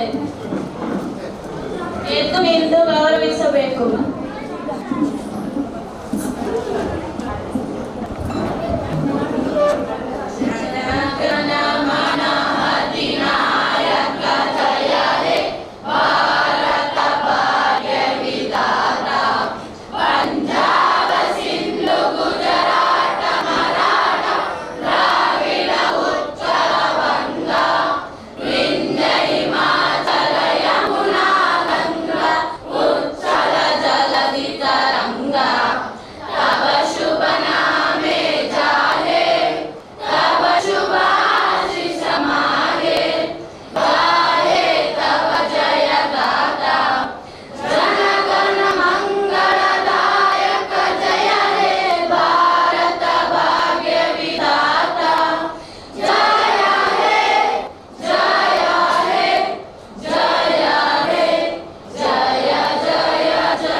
ಮತ್ತೆಲ್ಲ ಕೂತ್ಕೊಳ್ಬೇಕು. ನಿಮ್ದು ಗುಂಪು ಫೋಟೋ ತೆಗಿಲಿಕ್ಕಿದೆ.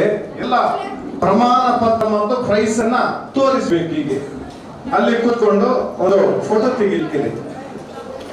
ಎಲ್ಲ ಕಾಫಿ ಉಪಹಾರ ಸೇವಿಸಿದ ನಂತರ ನಿಮ್ದು ಫೋಟೋ ತೆಗಿಲಿಕ್ಕಿದೆ.